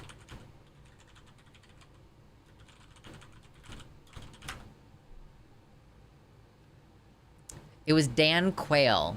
He misspelled the word potato in 1992, and it, like, tanked... He was vice president. He was trying to be vice president, and didn't that, like, tank their re-election campaign? The fact that she's an anti-vaxxer hurts more than her stupid misunderstanding of the globe. Yeah, I don't get it. How can you be a fucking flat earther and still be treated as legitimate when in 1992 Dan Quayle misspelled the word potato and could not get reelected?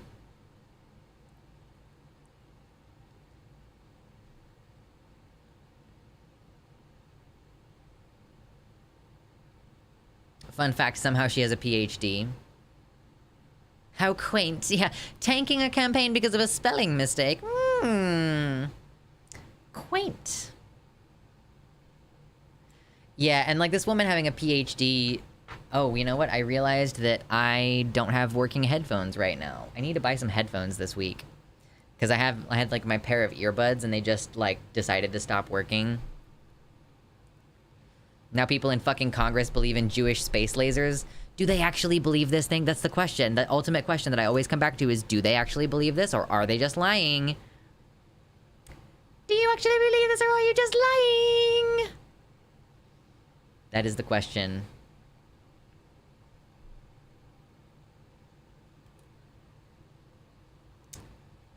I would like to listen to this, but my air conditioner is on, and I will not be able to hear it coming out of the speakers. Should I start a conspiracy that the government is making Mewtwo and get people to believe it? They're engineering a psychic superhuman. I swear to God. I swear to God. I swear to God. I swear to God. I swear to God, dude. I swear to God, I don't have patience for you right now. Come on. Are you coming back now? Oh, is it now just not going to turn back on? I turned you back on and you're just not going to turn on?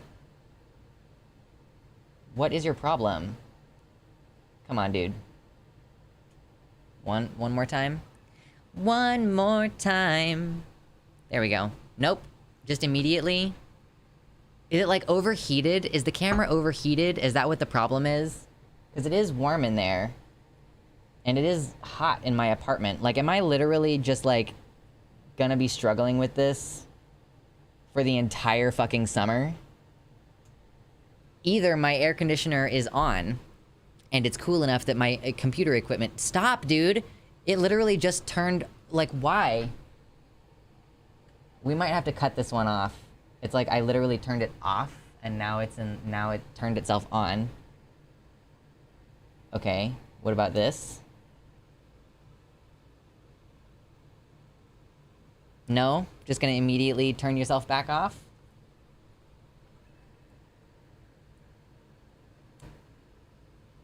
I don't get it. I really don't understand you.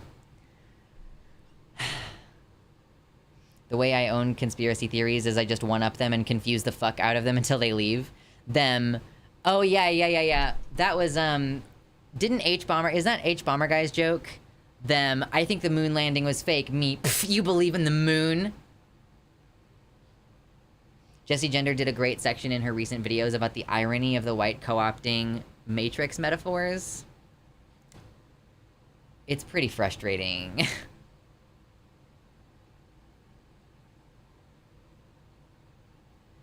Here's my contribution to the spelling conversation. Once, I was in Waterstones, and I saw a classic book with a fancy cover, and friend was misspelt as F-R-E-I-N-D in gold letters on a display, and no one noticed. I went through one of those listicles recently of, like, a bunch of tattoo mistakes, and a lot of them are spelling related. You know, you would think people have had they've had their own name misspelled, and they wrote it down wrong. Like, their own name, they wrote it down wrong, and then the artist is like, are you sure this is correct? Are you sure? Are you sure? Listen, I've gotten words tattooed on me twice, so I know. They're like, are you sure this is how it's spelled? Is that correct? Like, how many times do you need them to check with you before you're like, okay, yeah, well, no, I got it figured out. But yeah, no, it's really frustrating about the right co-opting the Matrix metaphors when they... Like, you know, obviously the original trilogy came out before either of the Wachowskis knew that they were transgender. And then more recently, which one was it? Was it Lana who said, go fuck yourself, to, like, Ben Shapiro and Lauren Southern, who were talking about the red pill? Just absolutely ridiculous. Crazy.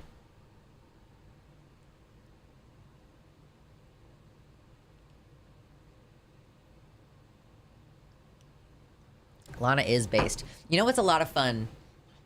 It's a lot of fun when you're watching some other creator, and I think they were both trans when Matrix was made. They were both closeted at the time, but taking E. Were they? I thought that one of them was, like, cross-dressing, but I don't know if they were actually on medication. She basically made a stealth middle finger to WB. No, yeah, I saw that. Yes.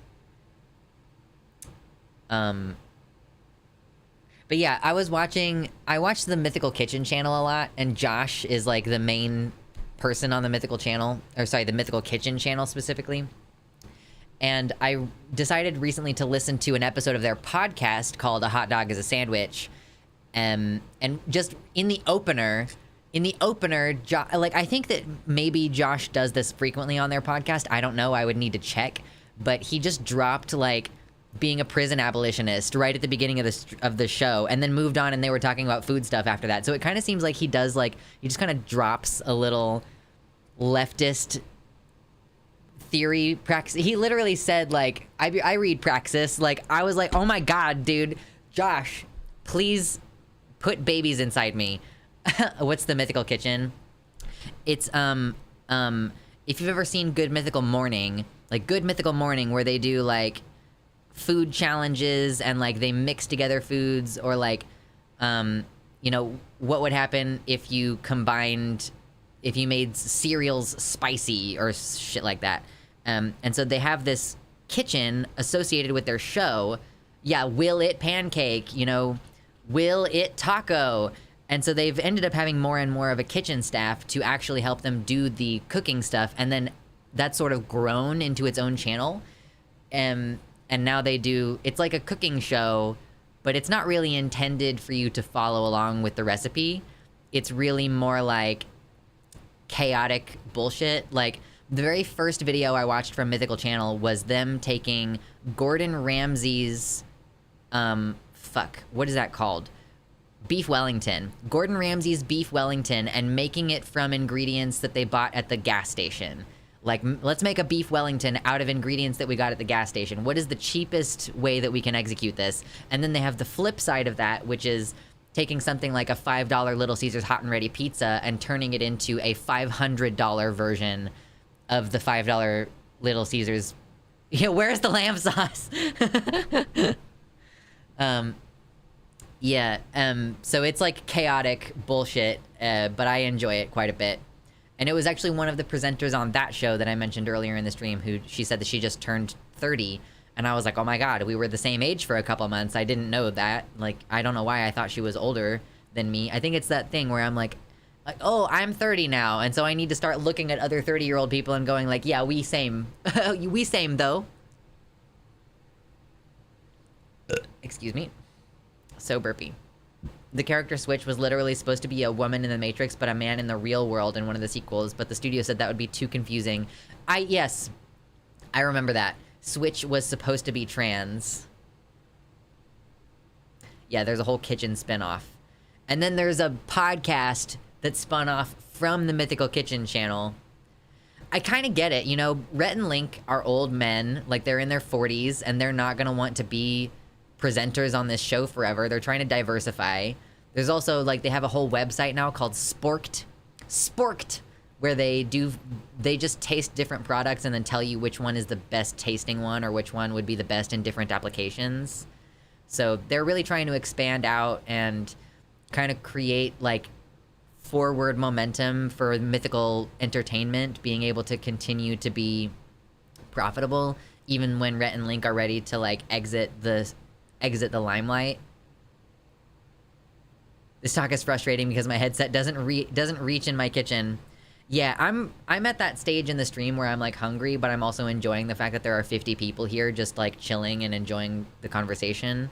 So I don't want to like leave yet, but I am gonna need to, I like maximum, I have an hour and a half left before I need to leave my house so that I can go pick up my brother.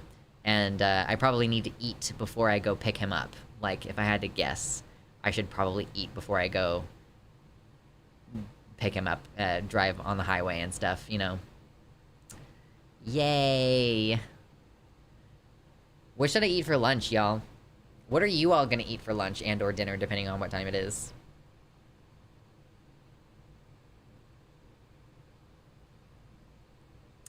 Mythical Kitchen channel.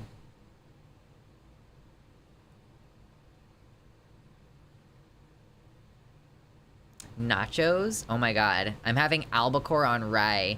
I'm trying to eat fish a little bit less because fish has so many microplastics in it.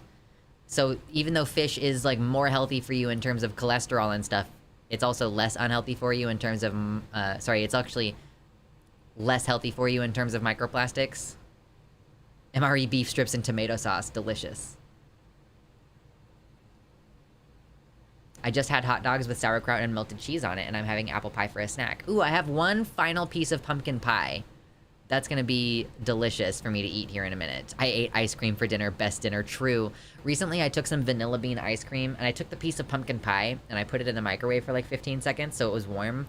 And then I took some vanilla bean ice cream and put it on top, and it didn't really melt very well, so you kind of have a difficulty getting through the ice cream into the pumpkin pie without just like smashing the entire top of the pumpkin pie. But it was yummy. I was having dinner while watching salad and a bread roll. Very tasty and unusually healthy. I only had brownies for lunch though. You gotta balance it out. If you have a salad for dinner, that's not very many calories. So you gotta eat the brownie at a different time of the day in order to get the delicious, delicious calories.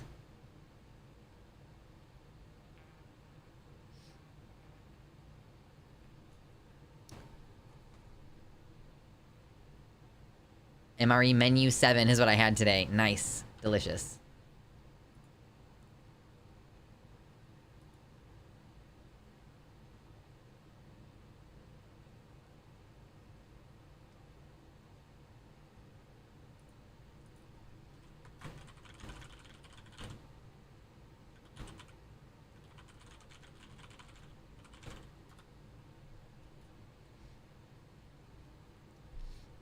Amazing.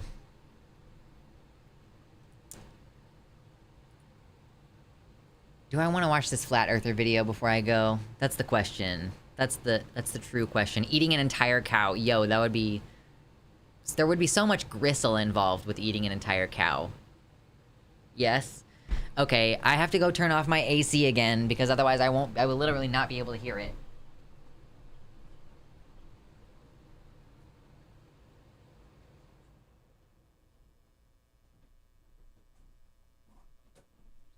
Oh, I repotted my orchids recently. I'm so excited about repotting my orchids, because that means that I have a bunch of old orchid bark to put into my substrate for my isopods. I'm about to revamp my isopod enclosures this week. Okay.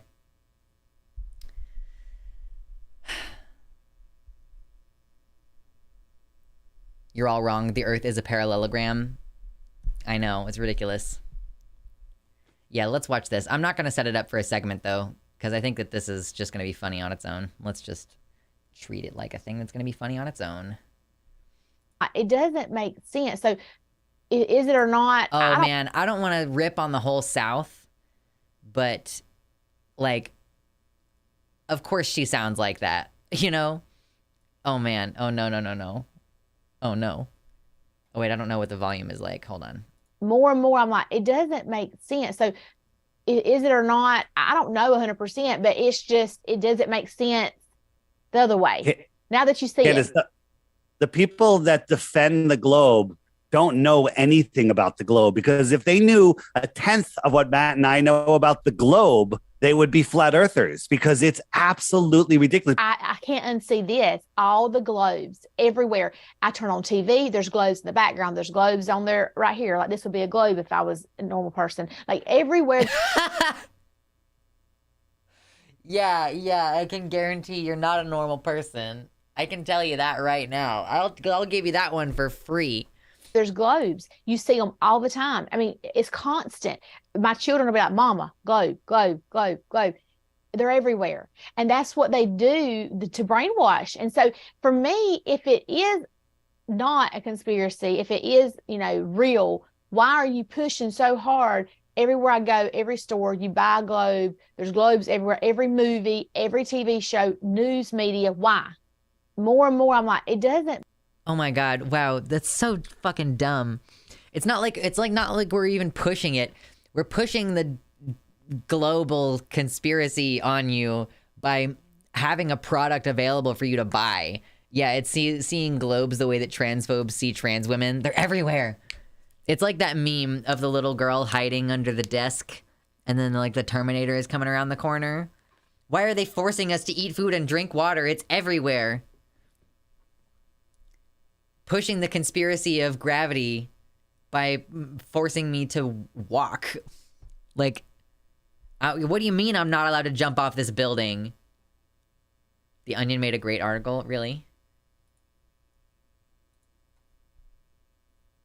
I love H. Bomber Guy's video about the flat earth. Like, from around the globe, and then it just cuts off. Like, oh my God, it's so fucking funny.